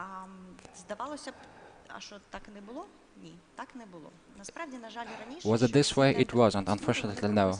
Such tender structures were applied in specific regions with specific contractors, was very centralized. As a matter of fact, it was a very serious process in the market, global market, because different contractors were involved. But now, right now, government look all the contractors in the same way, which will create new opportunities. If you think you still can play corruptional games, it's not gonna be this way any longer. Right now we're working more on the ministry infrastructure level. None of the business will be ready to work with us if the things are not discussed and decisions are not taken. Another aspect, cluster approach. Having worked with governmental institutions, I have a clear vision. I can state that the whole country lack of team playing style. The higher level, the less team playing method being applied. I think it's very important to make it part of big building project through the understanding same project can be applied for different regions. It's not specifically to focus on one single thing.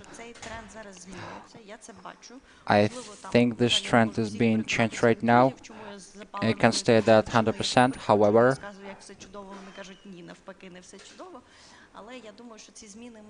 I think these changes will be visible pretty soon. And another important thing, first, a liberalization of inner creation.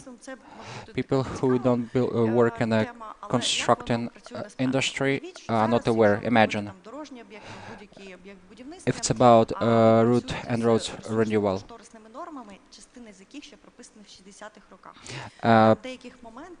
Contractors are following standards back from 1960s,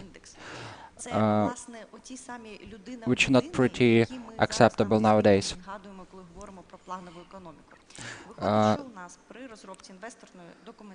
While building investor documentation, we do follow pretty old standards. In fact, as a result, the contractors can have their own accounting and bureaucratized one as well. 1% income, clear income. I think it's hard to imagine any Ukrainian company who would have 1% clear income and would be happy about it. Bureaucratization aspect needs to be taken care of. Financial initiation should be applied. We can see some positive dynamics going on. Each industry has very similar example, but if we will succeed in this way, our standards and model will be available to be applied not only in Ukraine but in a worldwide level as well. Because now, when we have a unstructurized model at the moment, we do compare the models, but they don't really follow up with us on it because things are not clear 100%.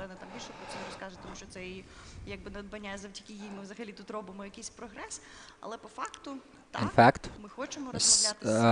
yes, we do want to speak same language with the rest of the world. And here's another thing to be touched. Probably you have heard that in the previous political season, the Kyiv state road was out of the governmental standards for the upcoming year. This is not a fight with not being transparent, but we are talking about big project which determine involvement of the financing and investing. We can see that model we were trying to apply before doesn't really work the way it was expected.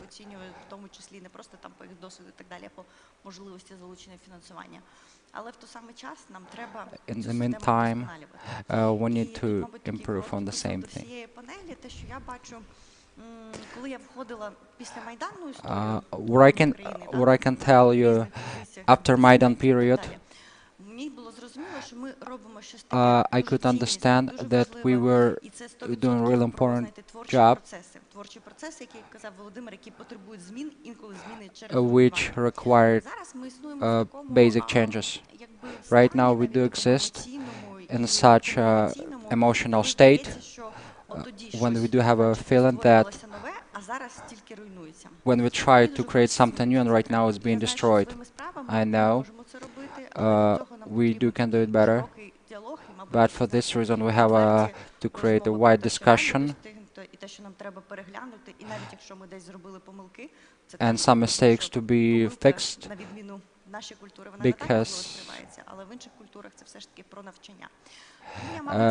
because mistake means learning the lesson as well. Right. Thank you. Пана Михайла Радуцького дуже складна тема. Як казав Каха Бендукідзе, всі люблять ідентифікувати себе з освітою і майже ніхто з медициною, тому що освіта продукує студентів.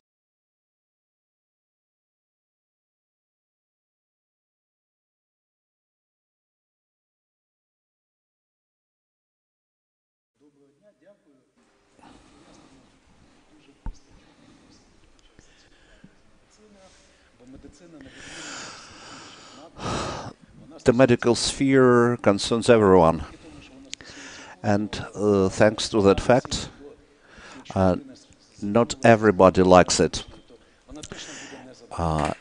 If a person comes to the medical problem, it is not satisfied.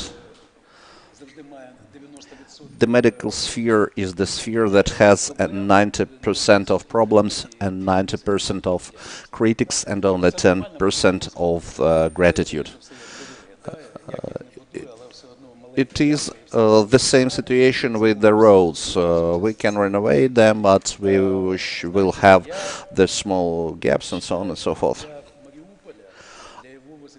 I think for the renovation of Mariupol, the medicine must be of great importance.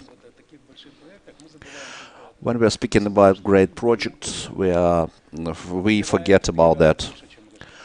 People are dying in Mariupol twice more than they are born. We are speaking about Mariupol as a forepost of Ukraine for other countries and for neighbors, because we must show what Mariupol is. A lot of people are talking about medical tourism now, but let's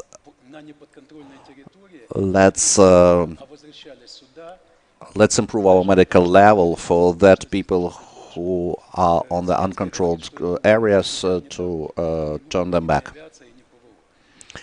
The president says that not tanks and aircraft will win this war, but the normal salaries, normal system of health protection will win this war. Not the Soviet system, but the quality. If we'll have only 10 beds and the hospitals, but we should have very qualitative health protection. I saw the desire of Mayor of Mariupol to build the campus, the medical campus, and who will work in this campus. I believe that the medical university is here, and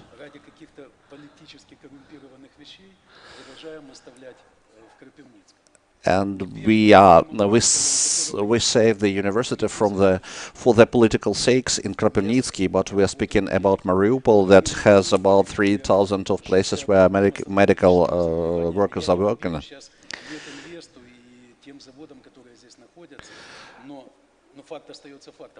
The fact is a fact. The ecology is bad here. At the same time, we see the Mariupol Cancer Dispensary that is working on the very old equipment, and it is very hard for it to operate.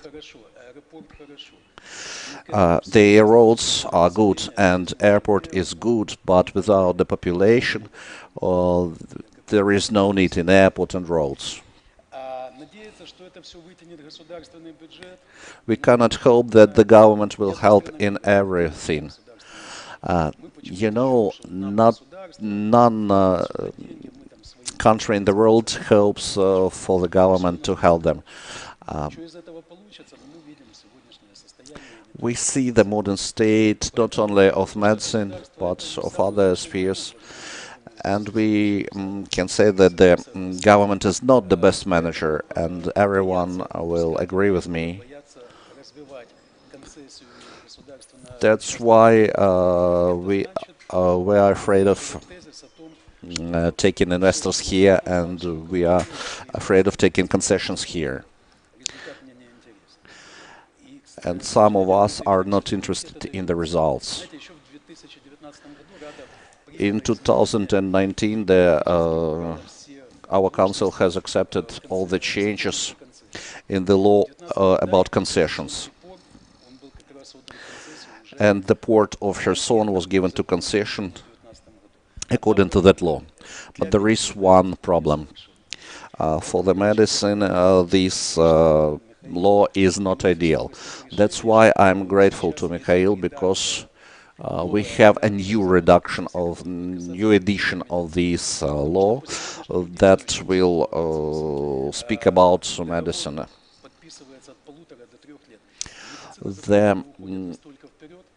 The contract is signed for 3 years, but the medicine is developing very rapidly, and we might have no time.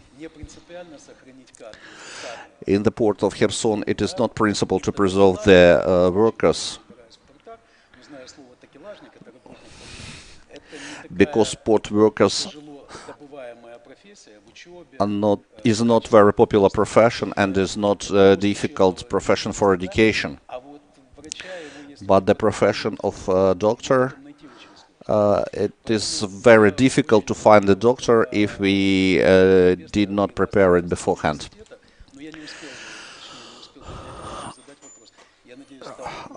I had the question about the University of Metinvest, and I'd like to ask a question. Would they have a faculty for medicine?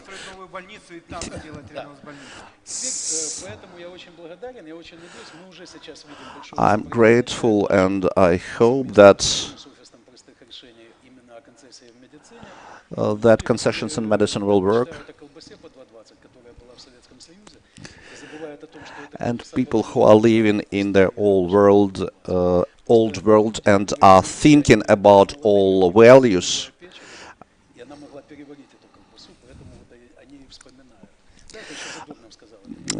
it is not good for modern relations.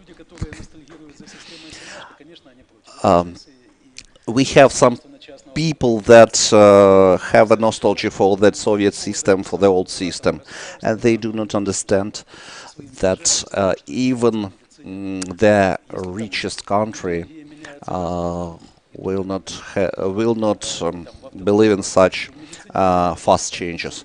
And we have a lot of fast changes in medicine. We have new equipment, new medicine almost every day, and it is very difficult to follow it.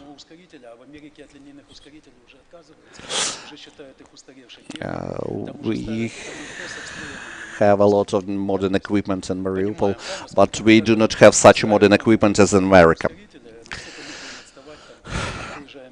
And even if we use the most modern equipment nowadays, we will be behind the USA.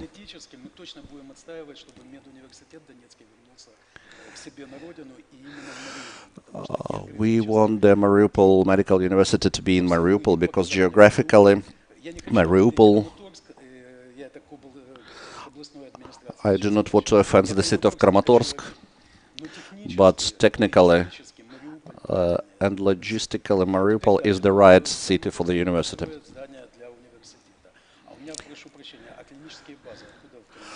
They are going to build the building for the medical university in Kramatorsk, but I have a question.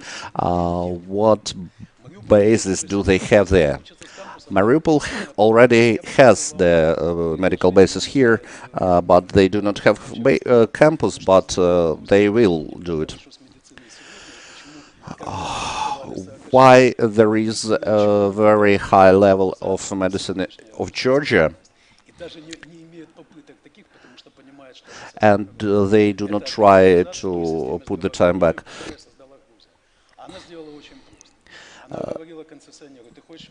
The Georgia said to the concessionaire, if you want the square in the center of Tbilisi, but they have a hospital there, we can give you the land there, but you must renovate the hospital here.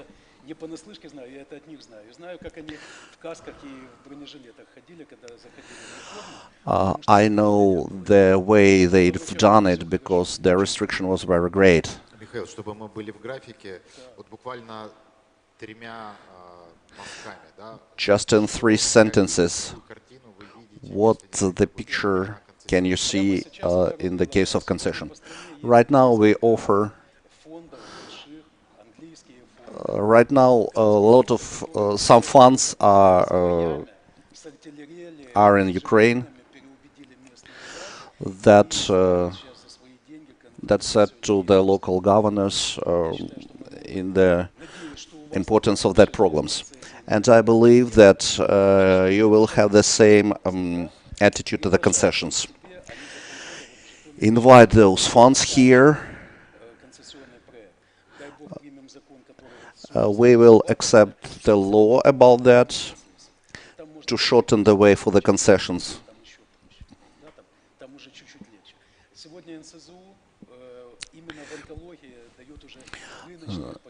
Nowadays we have the market packets in the sphere of medicine.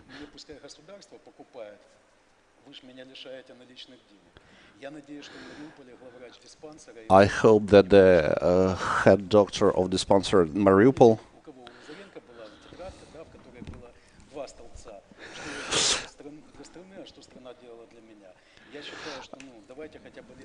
let's plan for 5 years in Mariupol the following. What have I done for our country? Please call us and we will help you and we will find the investors for you.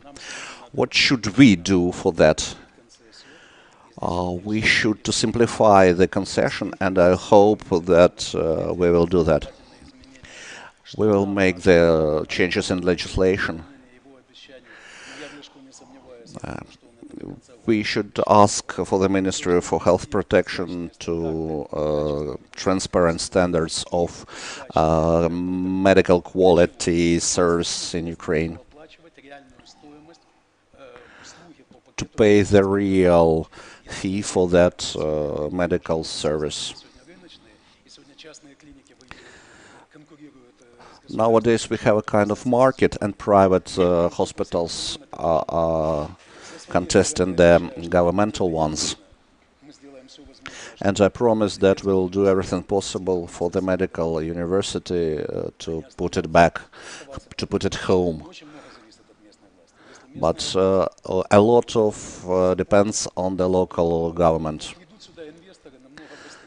And the investors will come here much more faster.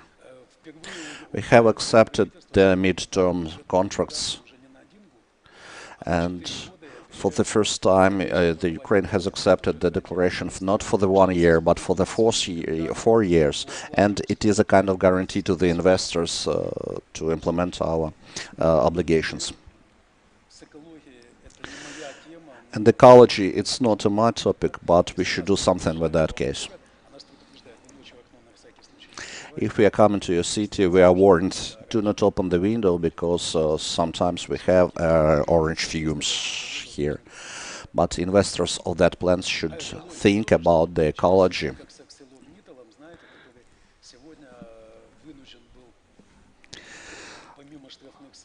Not to pay fines and the buildings of new oncological centers, and so on and so forth. I think we should warn not to renovate. Thank you very much.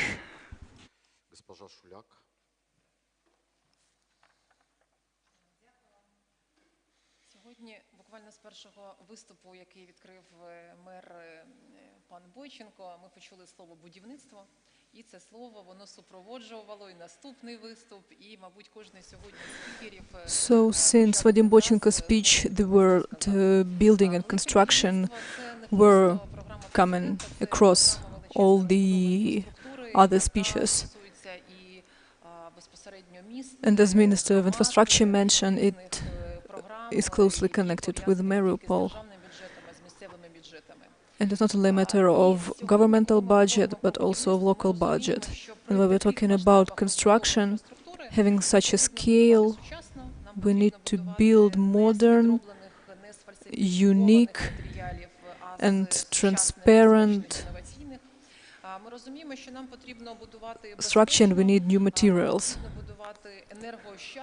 We need to build inclusive and energy-sufficient buildings.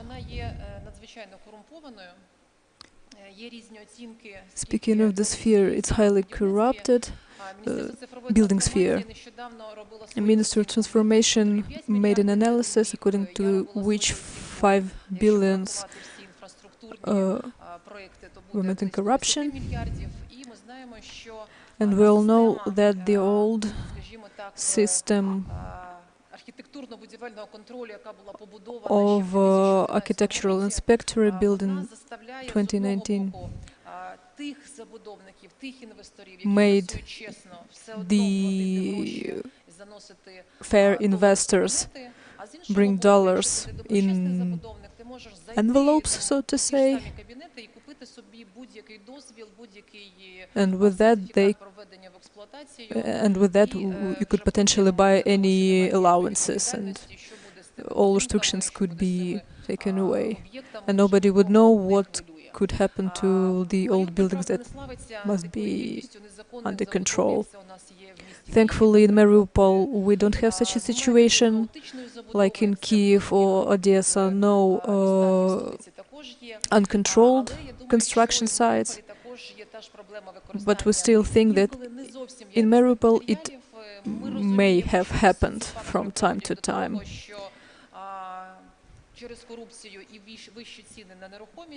We think because of the high levels of corruption prices, it could have happened.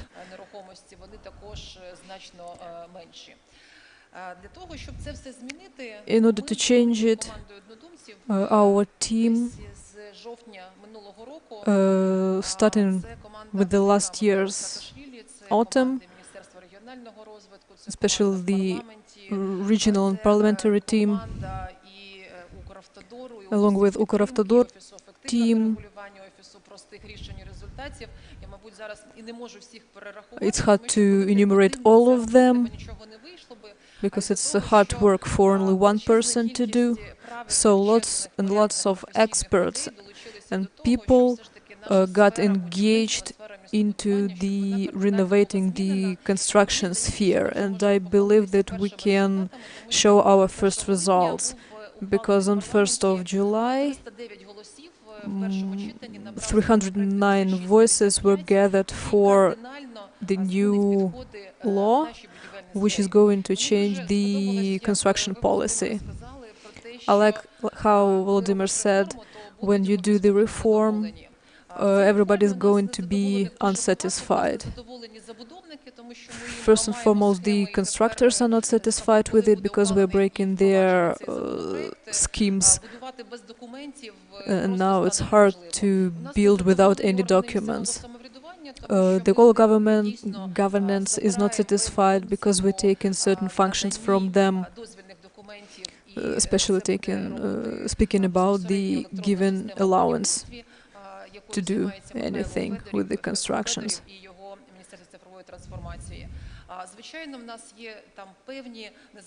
Of course, there are some unsatisfied from the architectures because of the intellectual rights, because you need to share certain information with other administrations. So we can say that all those unsatisfied people are at some point connected with corruption, because let's be honest, the construction sphere is highly corrupted because of the tangled interests from different sides, sort of white and black side connected. There are three things the reform is based. First, it is total digitalization. All the process will be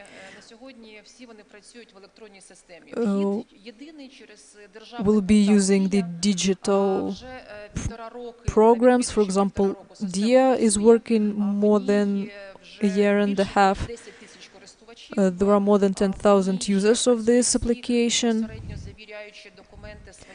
and everybody connected somehow with the authorities are registered here. So it's easy to see which deputy signed any document. The second thing, it is the work of local governance, local administrations, and their reaction to illegal constructions. We made them responsible for constant control of what is built in the city, and all the things should be mentioned online, so to say. So we could see the range of the problem and where the problem is happening.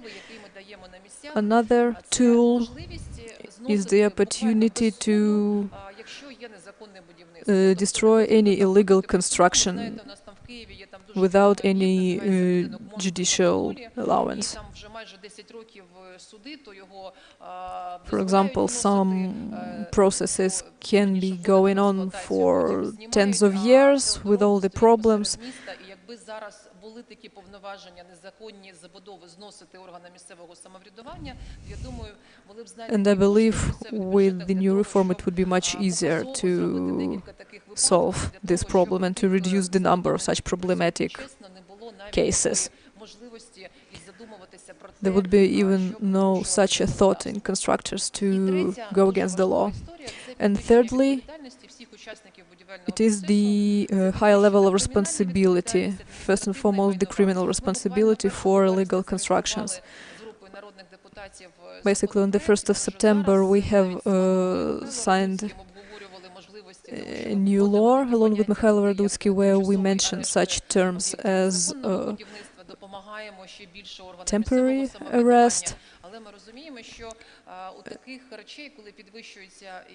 But we also understand that along with implementation of such a law, we may have some drawbacks.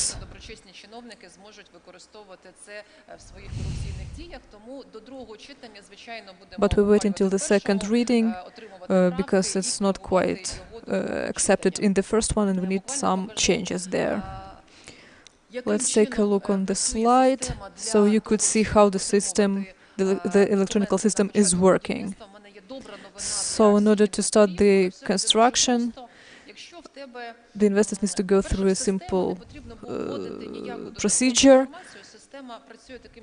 The system is working in such a way that it's interconnected with many other systems and registers. So the first register is the register of personal buildings. The second register is the register of restrictions. The third one, the register of project documentation. Starting with the 1st of August, all the constructors and investors upload all the documents there, get the electronic signature, and in such a way the electronic archive is built.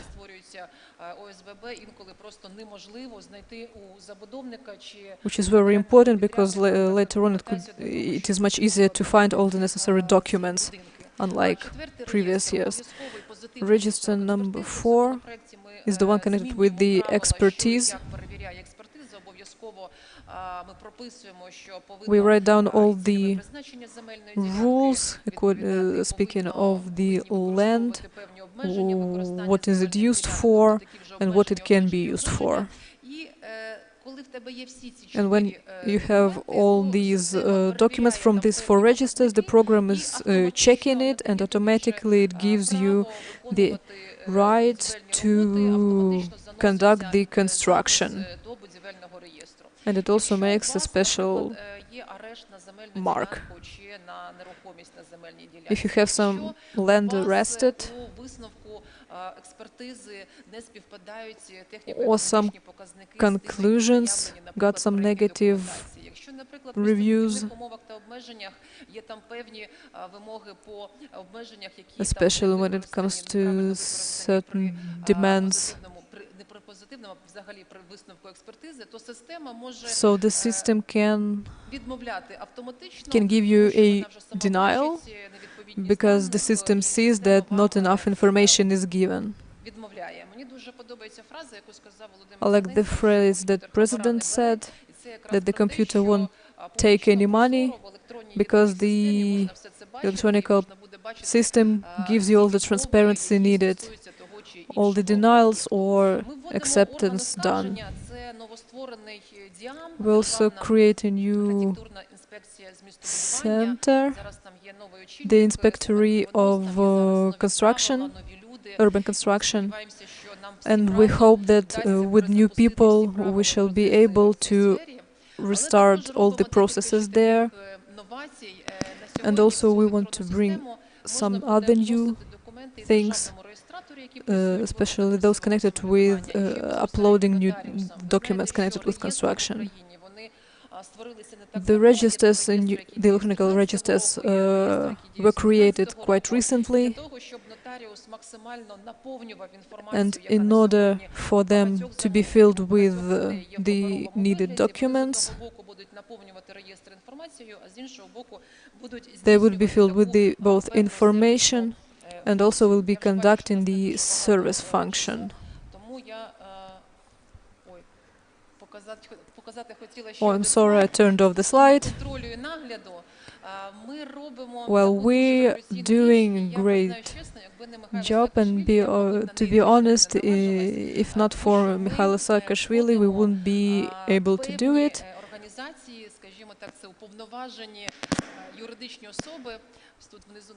We had several people and administrations working on these things and taking responsibility for it, as you can see on the slide. These people, such posts can be met both in the European Union administrations and the United States administrations all around the world.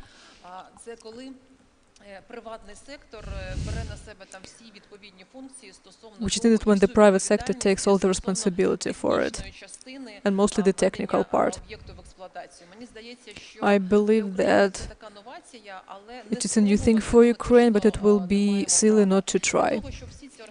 In order for all these organizations to work clearly and transparently, the Ministry of Regional Development, being the center of supervision, we take responsibility to take care of the experts and constructors and all people who take care of the construction, so that the construction sphere was open and transparency was applied. In one sentence, what can it bring to Mariupol?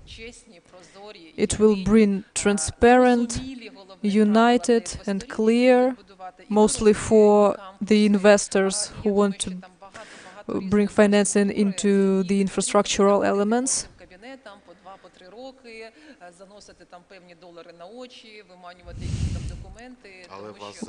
without bringing money in the envelopes. It can be done much easier. So the Ministry of Digital Improvement will change it. Well, we are all ready for it, so we don't have any big obstacles on this road here. So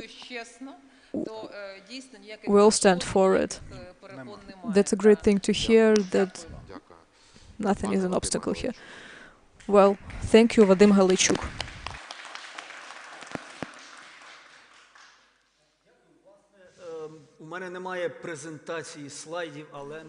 I don't have any presentation slide, but I don't need them, because practically in all of the previous speakers, there was the thing which I will speak about now with a very good visual.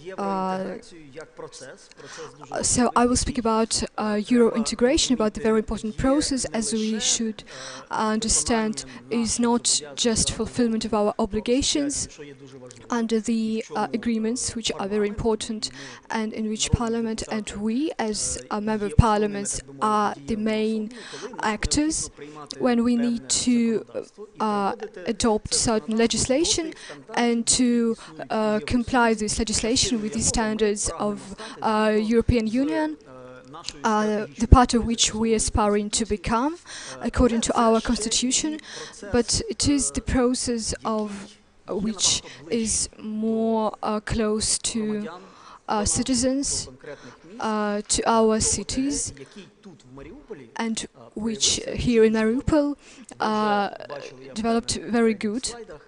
You have seen in previous slides the references to that some objects were built with the facilitation and financing and other technical support.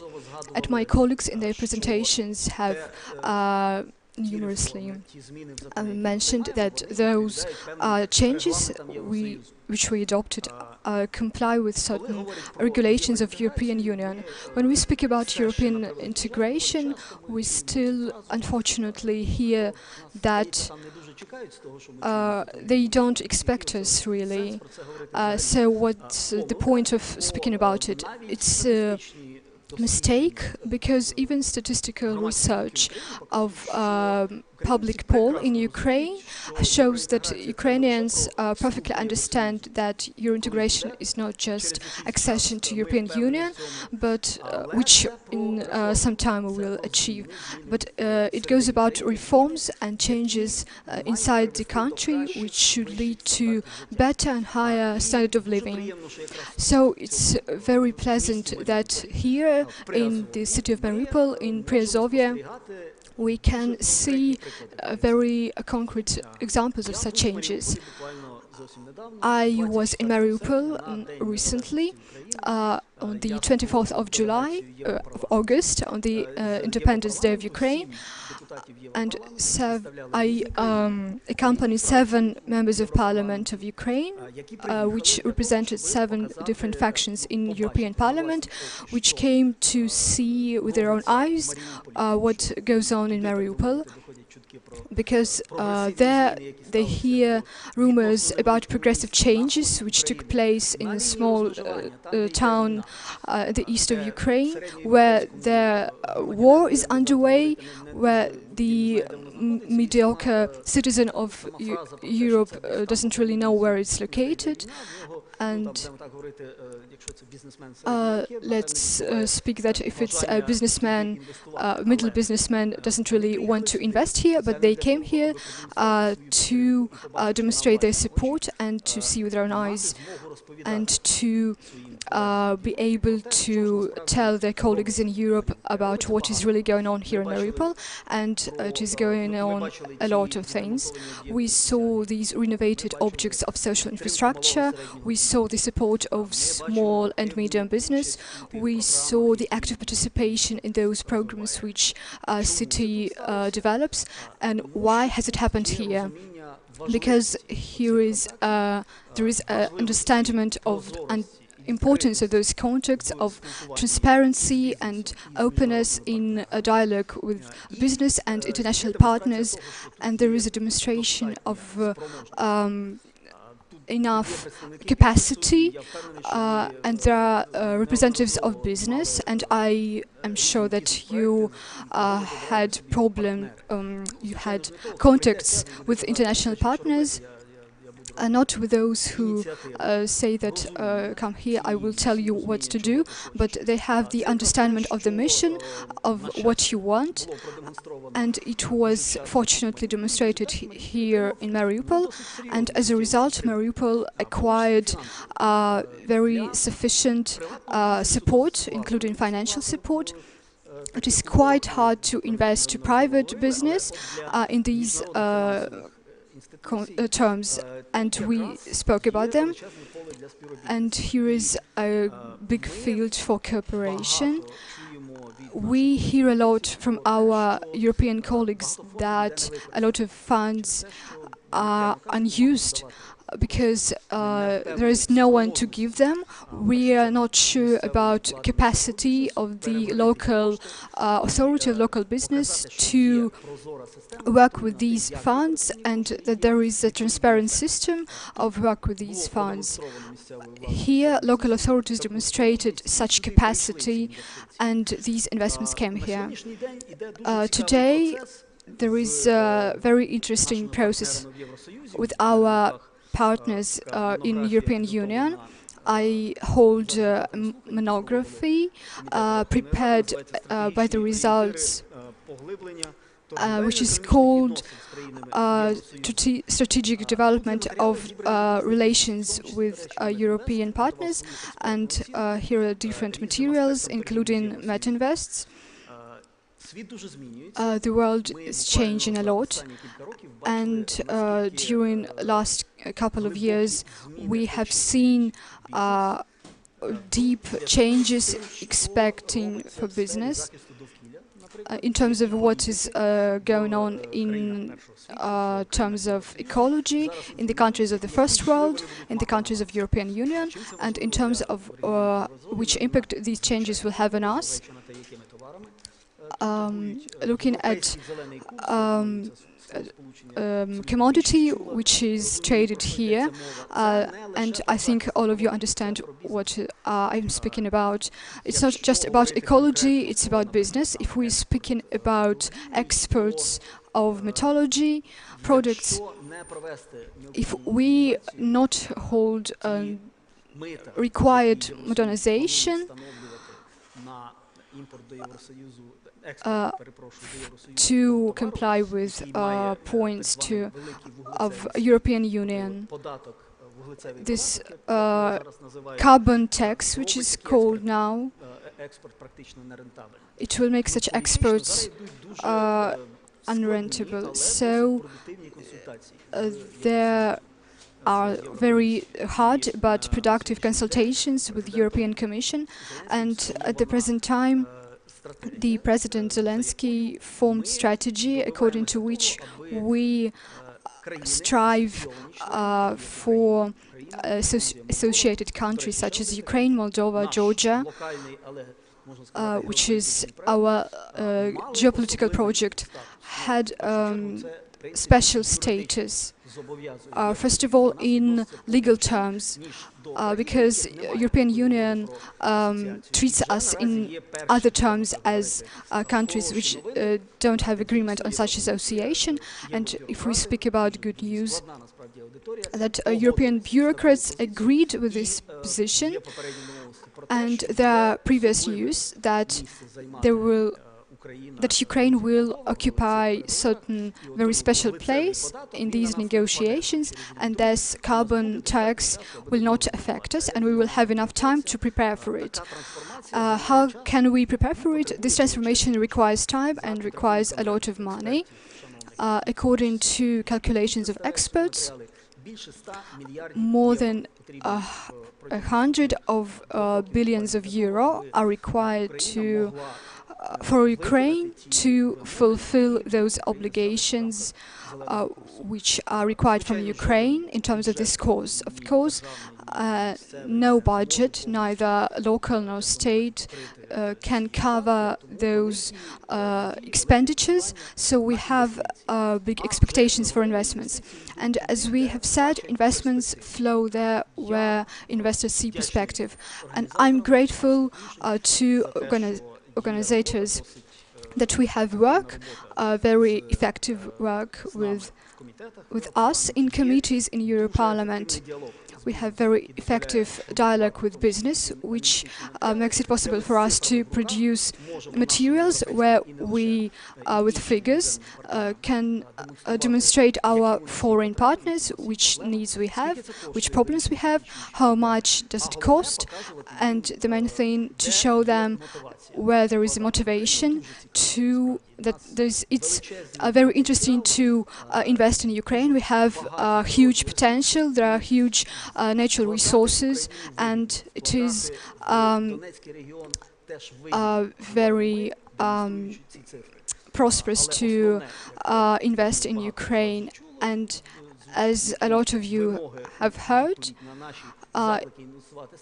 in response to our claims, they say that they have to see our transparent systems, the protection of investment systems. And I agree with Mr. Saakashvili that the best protection is the development of this region. Investments protect this region, and there are a lot of projects in international economy which are extremely effective when there are a lot of investments and there are a lot of risks to lose these investments, and investor knows which tools in the international economical and financial resources can be used to restrain aggression. So I would call business, which is present here, and the local authorities to work more with international investors and with our international partners. Now we have very good opportunities recently we have an interesting talk with German parliamentaries, and they silently, in informal speech, told that you have very good investment terms, conditions, and which can be after the Nord Stream 2, and there is political will to increase the support of Ukraine in those investment projects, which could be very useful for us. So be more brave. I see a lot of positive development, and during the last couple of years, which I have been, and I will be glad to return here and see the universities which we saw. So good luck.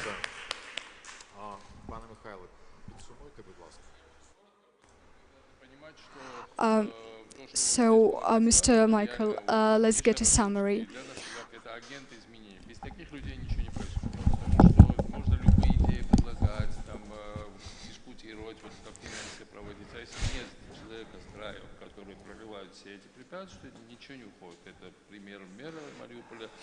Mayor of Mariupol can be an example. For example, that's what we have at the healthcare system of Ukraine. There is no change in the fundamental conception.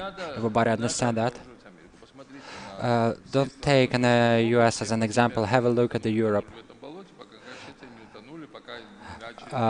They have all the same similar issues unless they realized the problem not gonna be solved at all, and private financial resources are required to help the situation. If camp is to be done, but it's to be done in the right way once. So somebody gonna be having an income from this campus, and then the whole system will be working properly. It's people who still believe in the corruption. They don't believe in the new project because they think they will be able to be following same old style. I'm watching very respectful doctors. She's demonstrating this and that is agreed, and then she declines any changes to be done. Money to be provided over there. They do think and convince everybody everything is really bad, and then, in order to make any changes, they request even more money. Speaking about medical reforms, is it corrupted? It's not, but the chief doctor wasn't from the federal period. This is business. It's not a feudal era already. Their business style is governmental money, the rest is mine. Everybody can count money, and everybody will be counting money. And the private investor is going to be doing that first of all because that's his funds. And now they are having even more income. It depends on economic model.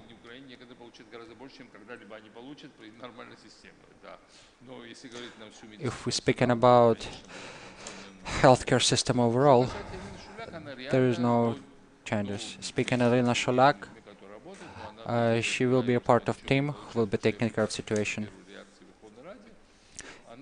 in the Verkhovna Rada. She is offering really a revolutionary system, and the most important in this system is involvement of third party. It will be spread in all the other spheres of Ukraine. No motivation. There is no motivation not to take any bribes. In order to stop bribing, the whole system is to be reformed.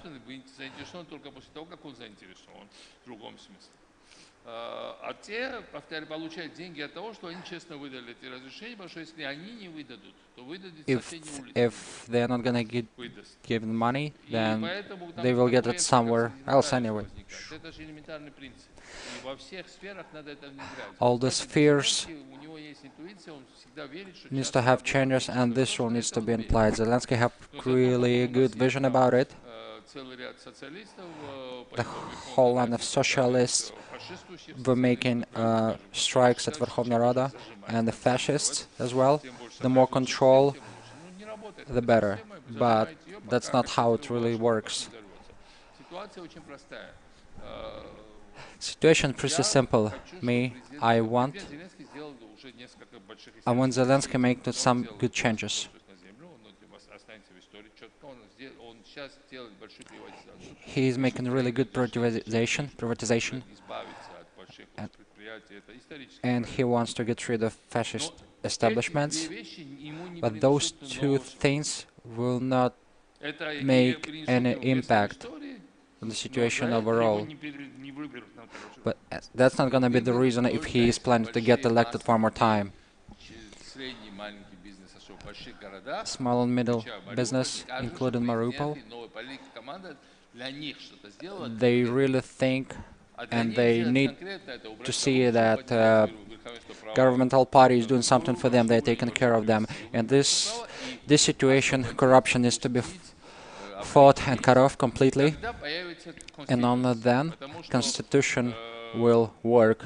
то, на чем приходил президент Зеленский, прямо говорит, мир и так The далее, deal для этого нужно the deal два that Zelensky was offering didn't really work, Но и он оказался заложником лозунга, and he который became больше the существует. hostage of his own promises. Значительная часть региональной поддержки The прямо most и в part этом of регионе regional прямо support, это including this one, Если это will be теряется, lost. то надо переходить If на lost, другую платформу поддержки. then Реальный сектор, movement to another platform of support needs to be done. городов, которые умеют For example, small and middle считать и cities умеют на себя ощущать, who can что они count and получат. who can feel the impact on И the пока situation. что у них So негативный far, баланс, потому что они they have a любят negative гетманцев. balance. Для них власть это гетманцев, для них власть это Марченко, для них власть это черт знает кто. Люди, которые закручивают, эти таможенники и так далее. People who are Как только это уберется, making the как только situation even система, more которая complicated are the ones that are controlling the little and middle cities. Once middle and little cities will see their new role after the changes are applied, they will become a part of different system, being inspired for any further improvements. Freedom and development. And this is a guarantee for Zelensky to be re-elected for the next presidential race. Economical reforms. Economical growth guarantees social growth. Talking about the rest of the things, would be useful to think about it. A bad example propaganda is going on in the country which has negative impact. Mariupol needs to be helped out, but as well to be invested.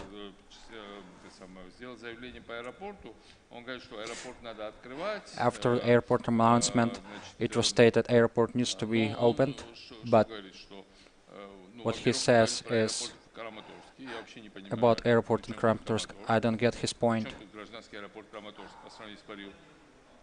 Have a look at the Mariupol.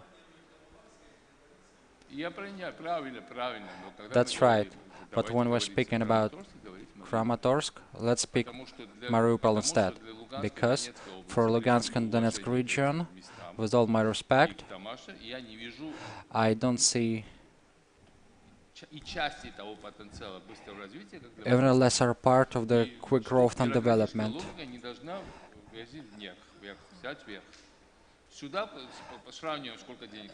Comparing to the whole investment over there and over here, how much more can be invested? The whole line of factors why Mariupol should become a priority. Don't try to solve those issues on the local level. It should be moved to the supreme level. What he says We don't need to get rid of euphoria, and we need to take decisions and to pay attention to Эти чиновники тормоза.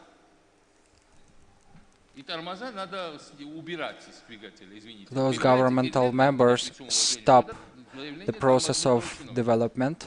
Эйфория слова. Это не Euphoria. эйфория, это называется быстрое развитие на моем языке. Euphoria is not euphoria actually. In my language, euphoria is a quick development and growth. So don't make me scared of saying such words. Да, и это чиновничья логика, и это, извините, но это чиновник, мое политическое явление, не на своем месте. Потому что он вообще не понимает, что такое приоритет страны, ему Краматорский надо аэропорт, Priority of the country is not clearly understood. He needs airport in Kramatorsk, which is not right. It's supposed to be in Mariupol. Украину убивают эти серьезные чиновники не эйфорически. Это 30 лет уже. They have really wrong point of view. And what's going on? This Mirror's briber is because Он выглядит эйфорично. he looks very euphoric. Нам нужны еще несколько эйфоричных людей в разных Do we need more euphoric people? Вот и все. Yes, we do need, and that's how it's gonna work.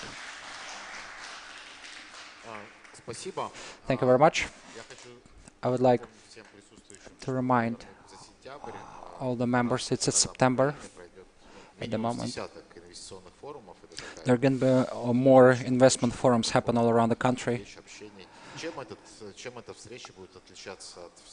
What this meeting is going to be different from the other ones? Vadim, can you please let us know? What is the reason of your visit? What is the lesson to be learned? What is going to be impact on it? First of all, what I wanted to say, thank you very much for all the visitors and participants of this meeting, businessmen and the partners, Europe parliamentary and all the people who has a clear vision of the value of Mariupol at the map of Ukraine. Let me remind you, the location we are at, this is an office we are located right now. It's an office of simple and transparent solutions. Have a look. The maintenance still going on around. Look over here and over there. You can see all the development all around. And first of all, the transparent one. It's open for the whole region at the moment. We want to be a good example for everybody to be followed. где 20 километров вот от этой точки и линия соприкосновения. И там сегодня стоят наши парни, которые охраняют наши... Not so far from our Ukraine, there is a forces situated who protect us from any threats, and that's the reason why we're speaking about the investments into Mariupol right now, which were discussed and mentioned not once today. This is our primary weapon, the development. This is going to be protection of the whole status and situation of Ukraine overall. Why it's important to hold such a forums in such a places as Mariupol? Because it can become a pretty good example and inspiration for the rest of the countries and the cities which are way bigger than Mariupol is. Have a look at Central Avenue at our city. It's being developed. There are many more restaurants and the shops all around. The city is growing up. The infrastructure is being changed. The business is not scared of changes and investment. In many good matters, many people from Donetsk moved for temporary residence to Mariupol because it's developing and it's transparent. That's why. That was the reason why such a centers were developed, so you don't need to bribe anybody with a bar of chocolate, but you can achieve your targets by just taking the right solutions in the right time with the right people. I'm wondering why it took so long for us to have these changes be real. That's why everything this is done. Speaking about a healthcare system to be changed, of course it should be changed. Mikhail said healthcare system. Healthcare system has different levels. It depends which one you are speaking. It depends on the cardiological center or is it ecological center. We have built one. It's municipal for now. And oncological center is a regional one. We should understand that decisions are being taken at different levels. Strategical decisions in a healthcare system or any other big infrastructural levels should be taken at the supreme level of the government. There should be governmental decisions and acts to be signed. I'd like to relax the situation which appeared at the end of our meeting today. Any city deserves proper development and investments, as well as Kramatorsk, as well as Mariupol, as well as Donetsk, etc., etc., etc., as well as any other city in our country. That's why this is a glue that we can use to stick up all the regions all together. И вот там 25 голубей, олицетворение 25 наших регионов. И мы увидим уникальное шоу, световое шоу вечером. There will be a show today of 25 pigeons to lay, the laser show at the Square of Freedom in our city, which is a very important event, an indicator of the seriousity of intentions that we are having today over here. All of us are living, all of us are different, but that's not our power. Our diversity is our power, and we can give a really good example to the others. We are different, but we have the common target. We want to live in a free country called Ukraine. That's why we're saying this place is worth of investing. Thank you into our Mariupol.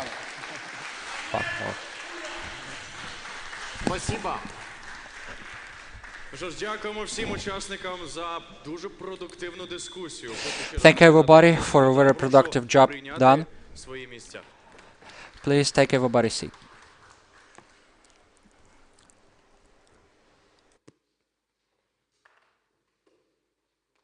Насамперед, приєднуючись до слів Вадима Сергійовича, тут варто інвестувати, тут варто створювати нові можливості для бізнесу. Тут варто So we should do new opportunities, we should make new opportunities, and we should invest here. We invite dear guests and participants of our session for the excursion and to communicate with our guests to the park of Veselka. Have a nice day.